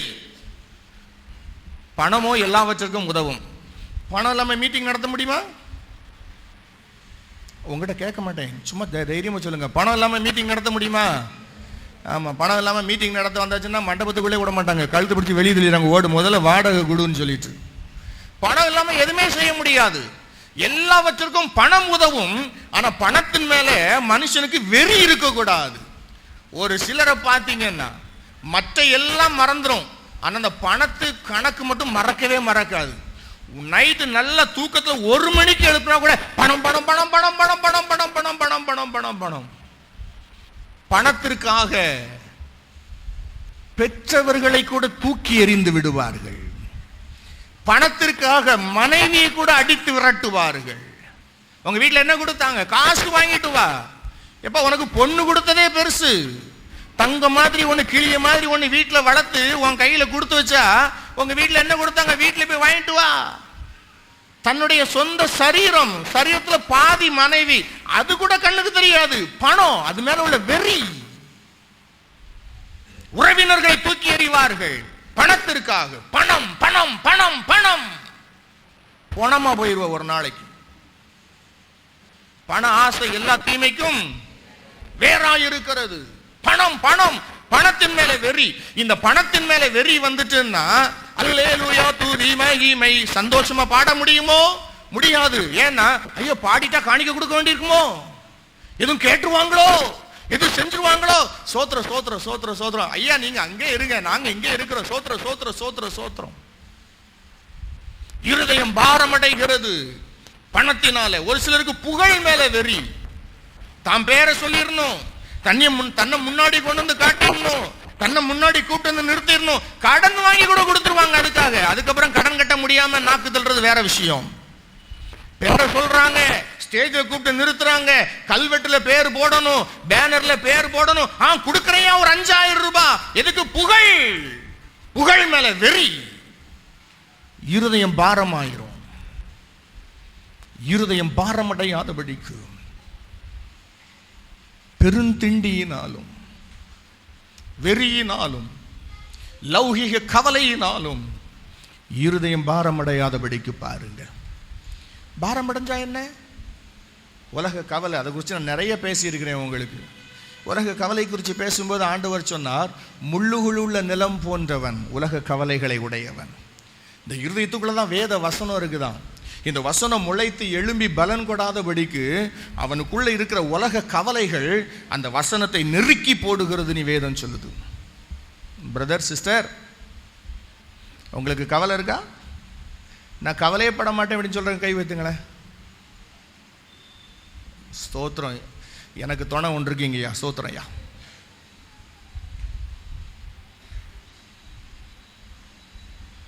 கவலையில் 2 விதமான கவலை இருக்கு. ஒன்று என்னன்னா, எல்லா சபைகளையும் குறித்த கவலை, அதை குறித்து நமக்கு கவலை வரும். இன்னொன்று உலகத்தை குறித்த கவலை. உலக காரியத்தை குறித்து என்னைக்கு ஒரு மனுஷன் கவலைப்பட ஆரம்பிக்கிறானோ அன்னைக்கு அந்த மனுஷன் பரலோக ராஜ்யத்தை விட்டு தூரமாகி போக ஆரம்பிக்கிறான். நமக்கு எல்லா தேவைகளையும் பார்த்துக்கிறதுக்கு ஒருத்தர் இருக்கிறார். அல்லேலூயா. கவலைப்படுறவங்கெல்லாம் இன்டைரக்டா ஒரு மெசேஜ் என்ன சொல்றீங்கன்னா, நான் அவரை நம்பல, அவர் என்னைய பாதியில கைவிட்டுருவாரு, அவர் மேல யாருக்கெல்லாம் நம்பிக்கை இல்லையோ அவங்க தான் கவலைப்படுவாங்க. எனக்கு எங்க அப்பா மேல நல்ல நம்பிக்கை உண்டு. ஆமேன், அல்லேலூயா. உங்களுக்கு நம்பிக்கை இருக்கா? உங்க அப்பா கைவிடாம நடத்துவாரா? எல்லாத்தையும் பார்த்துப்பாரா? எல்லாத்தையும் கரெக்டா முடிப்பாரா? அப்போ சாப்பாட்டில் நம்ம எப்படி இருக்கணும்? ரொம்ப பக்கத்தில் இருக்க கையை பிடிச்சி. உங்களுக்கு முதல் எதிரி சாப்பாடு தான். அதனால சாப்பாடு உங்க கண்ட்ரோல்ல இருக்கட்டும். சுகர் இருக்குது, கோதுமை தான் சாப்பிடணும்னா ஸ்வீட்டா வாங்கி வச்சு சாப்பிடக்கூடாது. அதுக்கு பெருந்தினின்னு அர்த்தம். சாப்பாடு உங்க கண்ட்ரோல்ல இருக்கட்டும். நீங்க சாப்பாடு கண்ட்ரோல்ல போயிடாதீங்க. உங்களுக்கு பார்த்து சொல்லுங்க. நான் சொன்ன கோச்சிக்கு போறாங்க, ஐயோ அந்த மீட்டிங் போனா சாப்பிட கூட விட மாட்டாரியா அப்படின்னு. அடுத்தது வெறி, 3வது உலக கவலை. சரி, இதெல்லாம் வந்தா நம்முடைய இருதயம் என்னவாயிடும்? பாரமாயிடும். சரி, பாரமான என்ன? நீங்கள் நினையாத நாளிலே அந்த நாள் உங்கள் மேல் வராதபடிக்கு எச்சரிக்கையாயிருங்கள். என் ஆண்டவராகிய இயேசு கிறிஸ்து வரப்போகிறார். அவருடைய வருகையில நான் போகணும்னா என் இருதயம் பாரமா இருக்க கூடாதான், என் இருதயம் லகுவா இருக்கணும். என் இருதயம் பாரமாயிட்டுன்னா எங்க அப்பா வரும்போது நான் போக முடியாதம்மா, நான் போக முடியாது. அப்ப கூட்டி கழிச்சு பார்த்தா பெருந்தீனிக்காரன் பரலோக ராஜ்யம் போக முடியாது. வெறியா இருக்கிறவன் தேவனுடைய ராஜ்யம் பரலோக ராஜ்யம் போக முடியாது. 3வது உலக கவலைகளினாலே நிரப்பப்பட்டிருக்கிறவன் பரலோகம் போக முடியாது. சாதாரணமா நினைச்சுக்காதீங்க. சாதாரணமா சாப்பாடு தானே, சிக்கன் தானே, ஃப்ரை தானே, மட்டன் தானே, 3 வேளை இல்ல 4 வேளை சாப்பிடலாம், நான் நினைச்சதெல்லாம் சாப்பிடலாம். பரலோக ராஜ்யத்தை மறந்துடணும். அதனாலதான் ஆண்டவர் சொன்னார், உங்கள் இருதயத்தை காத்துக்கொள்ளுங்கள். கடைசியா இருதயத்தை காத்துக்கொள்ளும் போது என்ன நன்மை நமக்கு உண்டு, என்ன ஆசீர்வாதம் உண்டு? நீதிமொழிகள் 4வது அதிகாரம் 23வது வசனம். நீதிமொழிகள் 4வது அதிகாரம் 23வது வசனம். எல்லா காவலோடும் இருதயத்தை காத்துக்கொள், அதனிடத்து நின்று ஜீவ ஊற்று புறப்படும். கவனியுங்கள், ஆண்டவர் சொல்லுகிறார், உன் இருதயத்தை நீ காத்துக்கொள். அந்த இருதயத்தை நீ காத்துக்கொள்ளும் போது என்ன நடக்குமா? அதனிடத்திலிருந்து, நல்ல சத்தமா சொல்லுங்க, ஜீவ தண்ணீரே. எங்கிருந்து வருவாரு? இங்கிருந்து வருவாரு. எங்கிருந்து வருவாரு? இங்க இருந்து, உள்ளே இருந்து ஜீவ ஊற்றுகள் புறப்படும். உன் இருதயத்தை நீ காத்துக்கொள்ள வேண்டும். இருதயத்தை காத்து கொள்ளும் போது இருதயத்திலிருந்து ஜீவ ஊற்று புறப்படும். பரிசுத்த யோவான் எழுதின சுவிசேஷம் 7வது அதிகாரம் 38, 39 வசனங்களை நீங்கள் வாசித்து பாருங்கள். அதில் ஆண்டவராகிய இயேசு சொல்லி இருக்கிறார், என்னை விசுவாசிக்கிறவனுடைய உள்ளத்திலிருந்து ஜீவ தண்ணீருள்ள நதிகள் புறப்பட்டு வரும். தம்மை விசுவாசிக்கிறவர்கள் அடைய போகிற ஆவியை குறித்து அவர் பேசினார். கவனிங்க, இப்ப இருதயத்தை நான் காத்துக்கொள்ளும் போது என்ன வருதா? இருதயத்துக்குள்ள இருந்து ஜீவ தண்ணீர் உள்ள நதிகள் உள்ள இருந்து புறப்பட ஆரம்பிக்கிறது. வெளிப்படுத்தின விசேஷம் 4வது அதிகாரம் 5வது வசனத்தை நீங்கள் வாசித்து பாருங்கள். அதிலே வேதம் கூறுகிறது, தேவனுடைய சிங்காசனத்திற்கு முன்பாக அக்கினி தீபங்களாக எரிந்து கொண்டிருக்கிற தேவனுடைய 7 ஆவிகள் என்று எழுதப்பட்டிருக்கிறது. தேவனுடைய ஆவிகளாகிய 7 ஆவிகள், அவைகள் தேவனுடைய சிங்காசனத்திற்கு முன்பு அக்கினி தீபங்களாக எரிந்து கொண்டிருக்கிறது. ஒருவேளை நீங்கள் நினைக்கலாம், ஐயா 7 ஆவிகள் எப்படி? ஜீவ தண்ணீர் உள்ள நதிகள், இங்கு 7 ஆவிகள். நீங்கள் வேதத்தை அறிந்தவர்களாய் இருந்தால், வேதத்தை பகுத்து வாசிக்க விருப்பமுள்ளவர்களாய் இருந்தால் வீட்டிலே போய் நீங்கள் தேடி வாசித்து பாருங்கள். 7 ஆவிகளை குறித்து வேதத்தில் எழுதப்பட்டிருக்கிறது. நியாயத்தின் ஆவி, சுட்டரிப்பின் ஆவி, அறிவையும் ஞானத்தையும் அருளுகிற ஆவி, உணர்வை அருளுகிற ஆவி, கர்த்தருக்கு பயப்படுகிற பயத்தை அருளுகிற ஆவி, கிருபையின் ஆவி, விண்ணப்பத்தின் ஆவி, இப்படி 7 விதமான ஆவிகளை வேதம் அடையாளம் காண்பிக்கிறது. இந்த 7 ஆவிகளும் இணைந்து பரிசுத்த ஆவியானவர், கிறிஸ்துவின் ஆவியானவர், தேவனுடைய ஆவியானவர் என்கிற பெயரிலே ஜீவ தண்ணீருள்ள நதிகளாக நமக்குள்ளே இருந்து அவர் ஓட ஆரம்பிக்கிறார். இந்த ஜீவ தண்ணீருள்ள நதிகளை குறித்து வேதம் சொல்லுகிறது. வெளிப்படுத்தின விசேஷம் 22வது அதிகாரம் 1வது வசனம். அதை நீங்கள் வாசித்து பாருங்கள். தேவனும் ஆட்டுக்குட்டியானவரும் இருக்கிற சிங்காசனத்தில் இருந்து அந்த ஜீவனுள்ள தண்ணீர் புறப்பட்டு வருகிறது, ஜீவ தண்ணீர் புறப்பட்டு வருகிறது என்று வேதம் கூறுகிறது. சிங்காசனத்தில் இருந்து அந்த நதி புறப்பட்டு வருகிறதாம். சிங்காசனத்துக்கு முன்பாக என்ன இருக்கிறது என்று சொன்னேன்? அக்கினி தீபங்களாக எரிந்து கொண்டிருக்கிற தேவனுடைய 7 ஆவிகள். இவைகள் ஜீவனுள்ள தண்ணீராக புறப்பட்டு வருகிறது. எனக்கு அருமையான தேவனுடைய பிள்ளைகளே, நாம் இருதயத்தை காத்து கொள்ளும் போது, நாம் இருதயத்தை பத்திரமாக பாதுகாத்து கொள்ளும் போது நம்முடைய இருதயத்திற்குள்ளாக இருந்து ஜீவ தண்ணீர் உள்ள நதிகள் புறப்பட ஆரம்பிக்கிறது. பரிசுத்த ஆவியானவர் பொங்கி வர ஆரம்பிக்கிறார் உள்ளே இருந்து. கவனியுங்கள், இப்பொழுது எனக்குள்ளாக இருந்து பொங்கி வருகிற பரிசுத்த ஆவியானவர் என்ன செய்கிறார்? யாக்கோபு 4வது அதிகாரம் 5, 6 2 வசனங்களை வாசிக்க கேட்கலாம். யாக்கோபு 4வது அதிகாரம் 5, 6. நம்மில் வாசமாயிருக்கிற ஆவியானவர், எனக்குள்ளே ஜீவ தண்ணீராக ஓடிக்கொண்டிருக்கிற ஆவியானவர் நம்மிடத்தில் வைராக்கிய வாஞ்சியா இருக்கிறார் என்று வேத வாக்கியம் வீணாய் சொல்லுகிறீர்களா? வேத வாக்கியம் வீணாய் சொல்லுகிறது என்று நினைக்கிறீர்களா? அவர் அதிகமான கிருபையை அளிக்கிறாரே. போதும், அவர் அதிகமான கிருபையை அளிக்கிறாரே. நல்ல கவனிங்க, நல்ல கவனிங்க. நம்ம இருதயத்தை காத்து கொள்ளும் போது வேத வசனம் சொல்லுகிறபடி ஜீவ தண்ணீருள்ள நதிகள் உள்ளே இருந்து புறப்பட ஆரம்பிக்கிறது. இருதயத்திற்குள்ள கபடு, இருதயத்திற்குள்ள கசப்பு, இருதயத்திற்குள்ள வஞ்சனைகள், பொல்லாத சிந்தனைகள், இருதயத்திற்குள்ள விபச்சாரங்கள், வேசித்தனங்கள், பண ஆசை, பொருளாசை, இதையெல்லாம் இருதயத்துக்குள்ள இருந்தா இந்த நீரூற்று தூர்த்து போடப்படுகிறது. எப்படி ஒரு ஊற்று மேல மணலை கொட்டி கொட்டி அந்த ஊத்தை மூடிடுறாங்களோ, கல் மணல் குப்பையெல்லாம் அந்த ஊத்துக்குள்ள போட்டு அந்த ஊத்தை மூடிடுறாங்களோ, அதே போல ஜீவ தண்ணீருள்ள ஊற்று புறப்படுகிறது இருதயத்தில் இருந்து. இந்த பண ஆசை, பொருளாசை, விபச்சாரம், வேசித்தனம், களவுகள், கசப்புகள், வஞ்சனைகள், பொறாமைகள், இதெல்லாம் சேர்ந்து இந்த ஜீவ தண்ணீருள்ள ஊற்று கண்களை அடைத்து போடுகிறது. உள்ளே இருந்து அதால சுரக்க முடியல. ரைட், இப்ப உள்ளே இருந்து சுரந்து வந்து கொண்டிருக்கிற ஆவியானவர் என்ன செய்கிறாரா? அதிகமான கிருபைகளை நமக்கு அளிக்கிறவராக இருக்கிறார். ஆமேன், அல்லேலூயா. பரிசுத்தாவின் அபிஷேகம் பெற்றிருக்கிறவர்களோடு பேசுகிறேன். நீங்க அபிஷேகம் பெற்றதுக்கு அப்புறம் தான் உங்க வாழ்க்கை ரொம்ப ஜாக்கிரதையா இருக்கணும். மற்றவங்க கோவப்படுறாங்கன்னு நீங்க கோவப்படக்கூடாது. மற்றவங்க எரிச்சல் அடைகிறாங்கன்னு நீங்க எரிச்சல் அடையக்கூடாது. மற்றவங்க கசப்பு வச்சிருக்கிற மாதிரி நீங்கள் கசப்பு வச்சுக்க கூடாது. மற்றவங்க சினிமா பார்க்குறாங்க, நீங்கள் பார்க்கக்கூடாது. ஏன் தெரியுமா? அவங்களுக்குள்ள ஊற்று இல்லை. அதிகமான கிருபைகளை அளிக்கிற ஊற்று அவங்களுக்கு இல்லை. அது தூத்து போன கிணறு. அது தூத்து போன ஏரி, அது ஒன்றுமே இல்லை. ஆனால் உங்களுக்குள்ள ஜீவ தண்ணீர் உள்ள ஊற்று உள்ள இருக்குது. அல்லேலூயா. நான் சத்தமாக சொல்லுங்களேன், அல்லேலூயா. நான் ஒரு பாயிண்ட்டை சொல்லி முடிச்சிருவேன். உங்களுக்குள்ள ஜீவ தண்ணீர் உள்ள ஊற்று இருக்கிறது. வந்து பாபா பாபா பாபானை கத்திட்டு போகிறது மட்டும் இல்லை, ஆவியில் நிறைய தங்கு தங்கனை குதிச்சுட்டு போகிறது இல்லை, விழுந்து புரண்டுட்டு போகிறது மட்டும் இல்லை, உங்களுக்குள்ள ஜீவ தண்ணீர் உள்ள ஊற்று இருக்குது.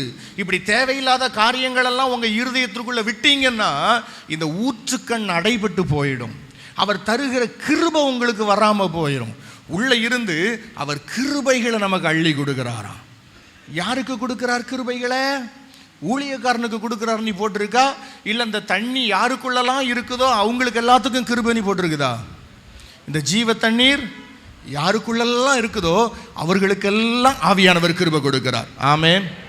இதை விசுவாசிக்கிறவர்கள் இந்த கிருபையை பெற்றுக்கொள்ளலாம். இதை விசுவாசிச்சிங்கன்னா உங்களுக்கு அந்த கிருபை கிடைக்கும். ஐயா, என்ன கிருபை அவர் கொடுக்கிறார்? நீங்கள் 1 கொரிந்தியர் 12வது அதிகாரத்திற்கு உங்களுடைய வேதத்தை திருப்பினீங்கன்னா வேதம் சொல்லுகிறது, ஆவியின் வரங்களை அவர் நமக்கு தருகிறார். தேவனால என்னெல்லாம் செய்ய முடியுமோ தேவனுடைய திறமைகளாகிய அவருடைய வல்லமைகளை ஆவியானவர் நமக்கு தருகிறவராக இருக்கிறார். ஆமென். ஞானத்தை போதிக்கும் வசனம், அறிவை உணர்த்தும் வசனம், விசுவாச வரம், குணமாக்கும் வரங்கள், அற்புதங்களை செய்யும் சக்தி, ஆவிகளை பகுத்து அறிதல், இப்படிப்பட்ட கிருபைகளை எல்லாம் அவர் நமக்கு தருகிறவராக இருக்கிறார். அல்லேலூயா சொல்லுங்களேன், அல்லேலூயா. இந்த கிருபைகள் ஒரு மனிதனை உயர்த்தும். இந்த கிருபைகள் ஒரு மனிதனை ஆசீர்வதிக்கும். அதே நேரத்தில் கொஞ்சம் பிரச்சனைகளையும் கொண்டு வந்துடும். எனக்கு ஆண்டவர் கொடுத்த 2 கிருபைகள் உண்டு. அதில் ஒரு கிருபை ஆவிகளை பகிர்ந்து அறிதல். யார் என்ன ஸ்பிரிட்டில் இருக்கிறாங்க, உள்ளுக்குள்ளே இருக்கிறது அசுத்த ஆவியா இல்லைனா பரிசுத்த ஆவியா என்பதை கண்டுபிடிக்கிற கிருபை. இந்த கிருபை எல்லாருக்கும் கிடையாது. இந்த கிருபையை பெற்றிருக்கிற ஊழியர்கள் ஒரு சிலர். என்னுடைய அனுபவத்திலே நான் பார்த்திருக்கிற ஒரு சிலர், முதலாவது டாக்டர் கிளிஃபோர்ட் குமார், இரண்டாவது திருச்சியில் இருக்கிற அருமையான அன்பு தேவனுடைய ஊழியர் எபனேசர் பால். அவரோடு கூட நான் படுத்து உறங்கி இருக்கிறேன். அவருடைய கைகளை கழுவி விட்டு இருக்கிறேன். அவர் மூலமாக தேவன் கிரியை செய்கிறதை பார்த்திருக்கிறேன். ரெண்டாவது அவருடைய மச்சான் ஒருத்தர் இருக்கிறார், எஸ்பிஎல் ராஜ்குமார், ஆவிகளை பகுத்து அறிதல். அது வரைக்கும் பார்த்தா நம்ம கூட சேர்ந்து அந்நிய பாஷை மாதிரி பேசி ஆவியில் நிறைஞ்சு ஜோம் பண்ணிட்டு இருப்பாங்க.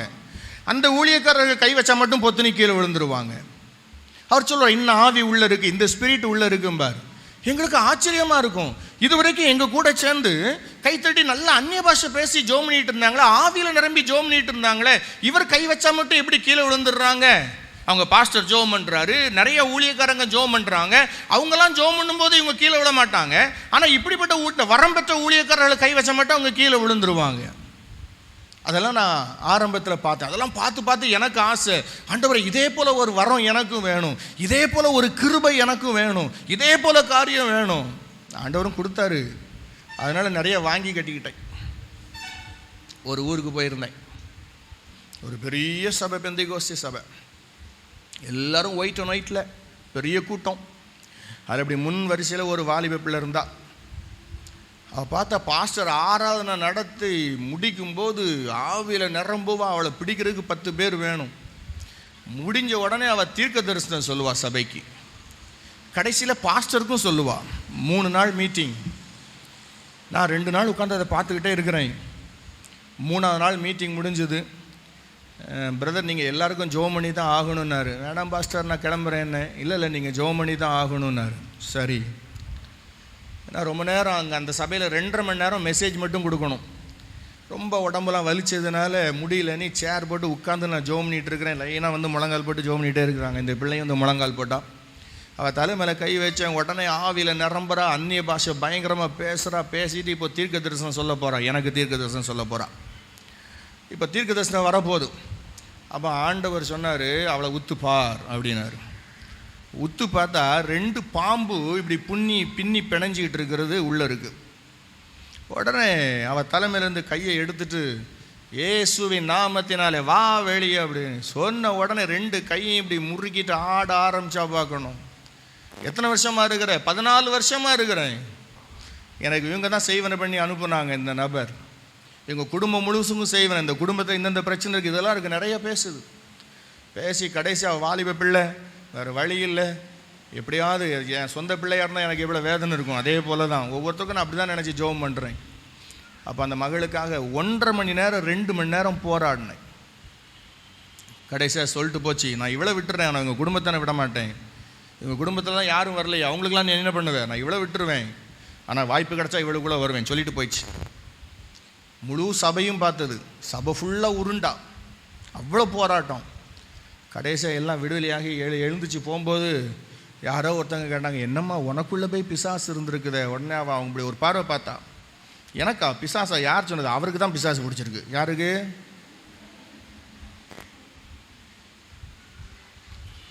இன்னொரு அம்மா இருந்தாங்க. அந்த அம்மாவுக்கு ஒரு ஊழியக்கார் வச்ச பேர் பெரிய அக்கினி. அந்த அம்மா பொண்ணுக்கு சின்ன அக்கினி. ஏன்னா அவங்க கவர்மெண்ட் டீச்சர், கொஞ்சம் அந்த சபையை பொருளாதாரத்தில் தாங்குறவங்க. நல்ல சில விஷயங்கள் பேசலாமா வேண்டாமான்னு தெரியலையே. புவி கொஞ்சம் எப்படியா எடிட் பண்ணிடுங்கப்பா, இதெல்லாம் போட்டு விட்றாதீங்க, நம்ம மனத்தை சிக்கலில் மாட்டி விட்றாதீங்க நம்மளை. கவனிச்சு பாருங்கள் எப்படி ஊழியக்காரருடைய நிலைமை எப்படி இருக்குன்னு பாருங்கள். அவங்ககிட்ட உள்ள காசை வாங்கணுன்றதுக்காக ஹோட்டலில் லஞ்சு வாங்கிட்டு வர சொல்லி அதை இவங்க வீட்டு பாத்திரத்தில் போட்டு இந்த ஊழியக்காருக்கு பரிமாறுறாங்க. உடனே இந்த ஊழியக்காரு, சிஸ்டர் நீங்கள் பெரிய அக்கினி, அதனால் பாருங்கள் நீங்கள் செஞ்ச சாப்பாடு எவ்வளோ ருசியாக இருக்குது பாருங்கள். உடனே அந்த அம்மா, ஐயா நான் செய்யலையா, இது ஹோட்டல்னு வாங்கிட்டு வந்தது. ஓ அப்படியா, இருந்தாலும் உங்கள் கையினால் போடுறீங்களா, அதனால தான் இது இவ்வளோ ருசி. எவனாவது இப்படி புகழ்ந்தான்னா சாப்பாடு போடாதீங்க, தட்டை பிடிங்கிட்டு வெளியே போயான்னு அனுப்பிச்சிடுங்க, குடும்பத்தையே கெடுத்துருவாங்க. அப்படி அந்த சபையினுடைய பாஸ்டராலே புகழப்பட்டவர், வெளியிருந்து வந்த ஊழியக்காரர்களாலே புகழப்பட்டவர். இப்போ நம்ம மீட்டிங் அங்கே சில நேரங்களில் இப்போல்லாம் யாருக்குமே தனியாக ஜெபம் பண்ணுறதே இல்லை. எதுக்கு வம்பு, தேவையில்லாது, பேயோடு இருக்கு போ. உண்மையிலே மனம் திறந்த இருதயத்தோடு எனக்காக ஜெபம் பண்ணுங்க ஐயா, நீ வந்தால் ஜெபம் பண்ணுறது இல்லையா, போ ஐயா நான் அபிஷேகம் பெற்றிருக்கேன், நான் எவ்வளோ பெரிய விசுவாசி தெரியுமா, வச்சுக்கோ, ஓன்றது நீனே வச்சுக்கோ, நீ அனுப்பிச்சி விட்டுருவேன். எதுக்கு நமக்கு தேவையில்லாத பிரச்சனை. அப்போ இந்த அம்மா வந்து முழங்கால் போட, பாஸ்டர் என் பக்கத்தில் சேர் போட்டு உட்காந்துருக்கிறார். இந்த அம்மா அப்படி தலையில் கை வச்சோன்னே உள்ளுக்குள்ளே நெளியுது. ஆண்டவர் சொன்னார், பாரு உத்து பாரு, உள்ளே பார்த்தா பெரிய பாம்பு ஒன்று உள்ளே உட்காந்துட்டு இருக்கு. ஓ அதான் பெரிய அக்கினி போல் இருக்குது. அப்போ பொண்ணு மேலே கை வச்சா சின்ன பாம்பு இருக்குமா நம்ம தெரில, சின்ன அக்கினிக்கு. அது நெளி ஆரம்பிச்சு. இவங்க சபையில் ரொம்ப முக்கியமானவங்க. உடனே பாஸ்டர்கிட்ட மெதுவாக கேட்டேன், பாஸ்டர் பிரச்சனை இருக்குது, ஜெபம் பண்ணலாமா வேண்டாமா நீ. அவர் ரொம்ப நல்ல பாஸ்டர். உடனே சொன்னார், ஜெபம் பண்ண வேண்டாம் யா. உடனே சரி, மந்தை பற்றி உனக்கே அக்கறையில எனக்கு என்ன, சோத்திரம், கர்த்தர் ஆசீர்வதிப்பார், ஆனால் பிரச்சனை இருக்குது சொல்லி விட்டுட்டேன். அந்த அம்மா வீட்டுக்கு போச்சு, சபையில் இருக்கவங்கள்டெல்லாம் சொல்லிச்சு, இந்த ஊழியக்காரர் சொன்னார் பெரிய அக்கினி, இந்த ஊழியக்காரர் சொன்னார் பெரிய அக்கினி, எங்கள் பாஸ்டர் காலிலேருந்து அக்கினி வரும் எனக்கு, எங்கள் பாஸ்டர் ஷூலேருந்து அக்கினி வரும். இதெல்லாம் அந்த அம்மா சொன்னது ஸ்டேட்மெண்ட்டு. யார் சொன்னது எனக்கு பேய் இருக்குது, எனக்கு பிசாசு இருக்கு, நீ அந்த ஊழியக்காரர் தான் சரியில்லை, அவர் தான் சரியில்லை, இப்படி நிறைய நான் வாங்கி கட்டிக்கிட்டு இருக்கேன் இன்றைக்கும். அவர் தான் சரியில்லை, இவர் தான் சரியில்லை அப்படின்னு என்னையை பற்றி தப்பாக சொல்லிடுச்சு. அங்கே இருக்கிற உண்மையுள்ள தேவ மனிதர்கள் 2-3 பேர் ஃபோன் பண்ணி, அண்ணே உங்களை பற்றி இப்படிலாம் சொல்கிறாங்க. நான் சிரிச்சுக்கிட்ட சொன்னேன், இயேசுவையே அப்படி தான் சொன்னாங்க, பேய் பிடிச்சவர் நீ, அவரே பிசாசை வச்சு தான் பிசாசு துரத்துறார் நீ சொன்னாங்களா சொல்லையா? சொன்னாங்களா சொல்லையா? பச்சை மரத்துக்கே அந்த பாடுன்னா இந்த முடி இல்லாதவனுக்கு ஏமாத்திரம் நம்மளை விட்டு வைப்பாங்களா? பேசிட்டு போகிறாங்க. சோத்திரம், விடுங்க தம்பி. அந்த அம்மா என்னெல்லாம் சொல்லி என்னை தூத்த முடியுமோ எல்லாம் தூத்தி, அன்னையிலேருந்து இன்னைக்கு வரைக்கும் அந்த சபைக்கு என்னை பாஸ்டர் கூப்பிடுறதே இல்லை. நல்ல பாஸ்டர். அப்படிலாம் நடந்துச்சு. ஆனால் அந்த பிரதர்ஸ் ரொம்ப கஷ்டப்பட்டாங்க. ஏன்னா அவங்களுக்கு ஊழிய அனுபவம் கிடையாது. ஊழியம் செய்கிறவங்க யாராவது இருக்கீங்களா? ஊழியம் செய்கிறவங்க யாராவது இருந்தால் மேடையில் மாலை கிடைக்கும், பின்னாடி இதே போல் சாக்கடைலாம் வரும். இதெல்லாம் வாங்கித்தான் ஆகணும். இதெல்லாம் நீங்கள் சகிச்சுக்கிட்டீங்கன்னா ஊழியத்தில் உங்களை ஆசீர்வதிப்பார் ஆண்டவர். இல்லைன்னா நீங்கள் ஒன்றும் பண்ண முடியாது. இப்படிலாம் யாருமே பேசலை உங்களை அப்படின்னா நீங்கள் தப்பான வழியில் ஊழியம் பண்ணிகிட்ருக்கீங்கன்னு அர்த்தம். ரைட். அப்போது சொல்லி கொஞ்ச நாள் ஆச்சு, ஒரு 6 மாதம் ஆச்சு, 7 மாதம் ஆச்சு. ஆனதுக்கப்புறம் அவங்க சர்ச்சில் ஒரு ஆல்நைட் ப்ரேயர் நடந்திருக்கு. அவங்க பாஸ்டர் தான் நடத்தியிருக்கிறாரு. ஆராதனை வேளையில் இந்த அம்மா தன்னாலே ஆடி பொத்துனி கீழே விழுந்து இந்த அம்மா வாய் வெளியே அந்த சர்ப்பம் வெளியே போகிறத இந்த அம்மாவே பார்த்தாங்களாம். பார்த்துட்டு சாட்சி சொல்லி இருக்குது, இன்றைக்கி ஆராதனை வேளையில் நான் ஜெபம் பண்ணிகிட்டு இருக்கும்போது எனக்கு என்ன நடந்துச்சுன்னு தெரில, பொத்துனி கீழே விழுந்தேன், என் வாய் வழியாக ஒரு பெரிய பாம்பு போச்சு, அதுக்கப்புறம் இப்போ நான் ஃப்ரீயாக இருக்கிறேன். ஆனால் 6 மாதத்துக்கு முன்னாடி ஒரு ஊழியக்காரர் இதே காரியத்தை சொன்னார், நான் அவரை பற்றி தப்பாக சொல்லிட்டேன், கர்த்தர் தான் என்னையும் மன்னிக்கணும், அவர்கிட்டே நான் மன்னிப்பு கேட்கணும்னு சொல்லி அந்த தம்பிமார் 2-3 பேரை கூப்பிட்டு, எனக்கு அந்த பிரதர்கிட்ட பேசுறதுக்கு ரொம்ப வெக்கமாக இருக்குது, தயவு செய்து என்னை மன்னிக்கும்படி சொல்லிடுங்க. நான் சொன்னேன், அந்த அம்மாவை எனக்கு ஃபோன் பண்ண சொல்லுங்கள். இன்னைக்கு வரைக்கும் வரல. ஆவிகளை பகுத்து அறிதல் இது ஒரு கிருபை. இந்த கிருபைகளுக்காகவே தேவன் பல இடங்களிலே என்னை பயன்படுத்தி இருக்கிறார். பல இடங்களிலே என்னை கூப்பிடுவார்கள். பேய் ஓட்டுறதுக்கு நீ கூப்பிடுவாங்க. நல்ல ஆவியில நிரம்பி பாபா பாபா பாபா நீ பேசிட்டு இருப்பாங்க. வந்து பார்த்தா வேற ஸ்பிரிட்டா இருக்கும். ஏய் வா வெளியே, என்ன உள்ள இருந்து வெளியே வரும். எத்தனை வருஷமா இருக்கேன், இத்தனை வருஷமா இருக்கேன், அந்நிய பாஷை பேசி காட்டும், தீர்க்கதரிசனம் சொல்லி காட்டும், எல்லாம் செய்யும். இது கிருபை, ஆவிகளை பகுத்தறிகிற கிருபை. ஒரு மனுஷன் இருதயத்தில் என்ன நினைக்கிறான் அதை சொல்ல முடியும், என்ன நடந்ததை அதை சொல்ல முடியும். எதனாலே ஒரு மனிதருக்கு இந்த பிரச்சனை வந்திருக்கிறது, அது அறிவை உணர்த்தும் வசனம், அதை சொல்ல முடியும். இதனாலதான் உங்களுக்கு இந்த பிரச்சனை. சில குடும்பங்களை குறித்து ஆண்டவர் இன்னைக்கும் காட்டி இருக்கிறார்.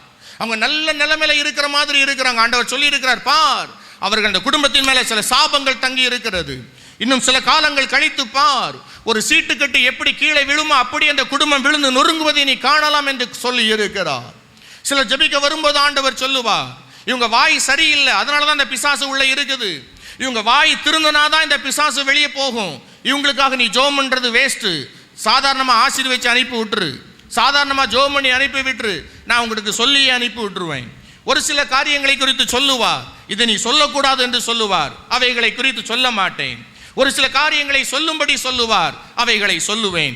ஒரு சிலர் குறி கேட்குற மாதிரி வருவாங்க, அவங்களுக்கு ஆண்டவர் சொன்னாலும் சொல்ல மாட்டேன், சாதாரணமாக கையை வச்சு அனுப்பி விட்டுருவேன். தேவன் தருகிற கிருபைகள். யோசேப்பிற்கு தேவன் தந்த ஒரே ஒரு கிருபை ஞானத்தை போதிக்கும் வசனம். அந்த ஒரே ஒரு கிருபை அவனை ராஜாவாக உயர்த்திற்று. தானியேலுக்குள் இருந்த கிருபை ஆவிகளை பகுத்தறிகிற வரம், அறிவை உணர்த்துகிற வசனம். அந்த கிருபை அவனை தேசத்திலே மேன்மையாக வைத்திருந்தது. சகல ஜாதிகளையும் உயிரோடை காப்பாற்றுகிறவனாக தானியேல் மாறினான். யோசேப் அப்படி மாறினான். இயேசுவுக்குள் அத்தனை கிருபைகளும் செயல்பட்டது. அந்த கிருபைகளை தேவன் நமக்கு தர விரும்புகிறார்.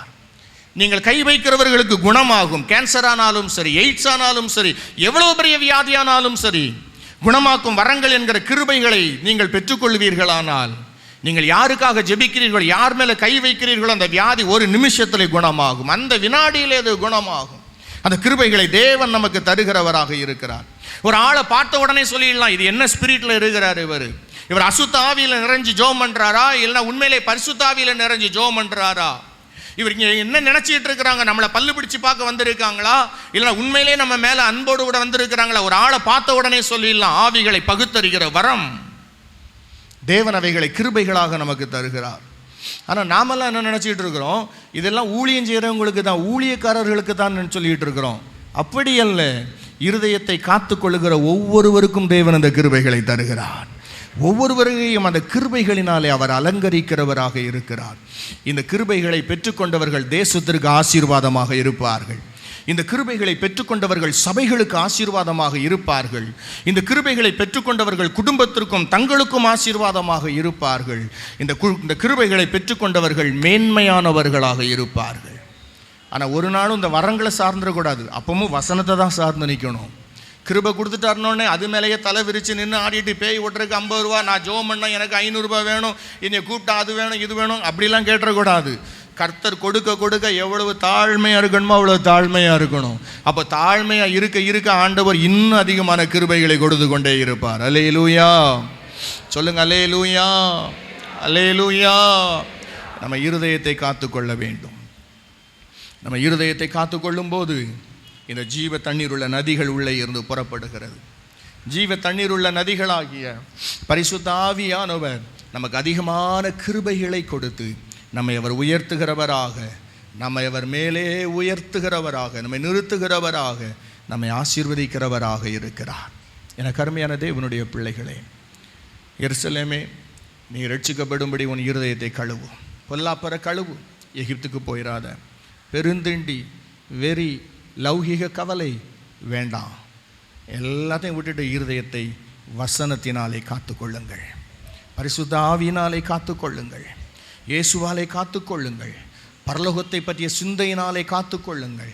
இவைகளெல்லாம் உள்ளுக்குள்ளே நிரம்பி இருக்கும்போது உள்ளே இருந்து ஜீவ தண்ணீர் உள்ள ஊற்றுகள் அப்படியே பீரிட்டு கிளம்பும். உள்ளே இருந்து பொங்கி வரும் அந்த நதிகள். அந்த நதிகள் பொங்கி வரும்போது உள்ளே இருந்து வருகிறவர் ஆவியின் கிருபைகளை நமக்கு அள்ளி அள்ளி தருகிறவராக இருக்கிறார்.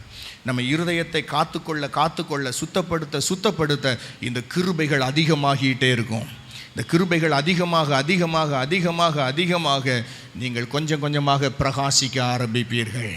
நீங்கள் கர்த்தருக்காக எரிய ஆரம்பிப்பீர்கள். ஒரு சிலரை நீங்கள் வெளியே போக முடியாது, அப்படிப்பட்டவங்ககிட்ட ஜனங்களை கர்த்தர் உங்ககிட்ட கொண்டு வந்து சேர்ப்பார். நீங்கள் இருக்கிற இடத்துல கொண்டு வந்து சேர்ப்பார். மக்கள் உங்களை தேடி வரும்படி ஆண்டவர் செய்வார். எங்களை போல நபர்களை ஜனங்களை தேடி போகும்படி செய்வார். உங்களை மாதிரி ஆளுங்களுக்கு ஜனங்களை உங்களிடம் வரும்படி செய்வார். ஆனால் எப்படியோ சாத்தானுக்கு சவால் விடுவீர்கள். தேசத்தை இயேசுவுக்கு சொந்தமாக நீங்கள் மாற்றுவீர்கள். நீங்கள் ஆசீர்வாதமாயிருப்பீர்கள். உங்களுக்கும் ஆசீர்வாதமாயிருப்பீர்கள், ஜனங்களுக்கும் ஆசீர்வாதமாயிருப்பீர்கள். ஜெபிப்போமா?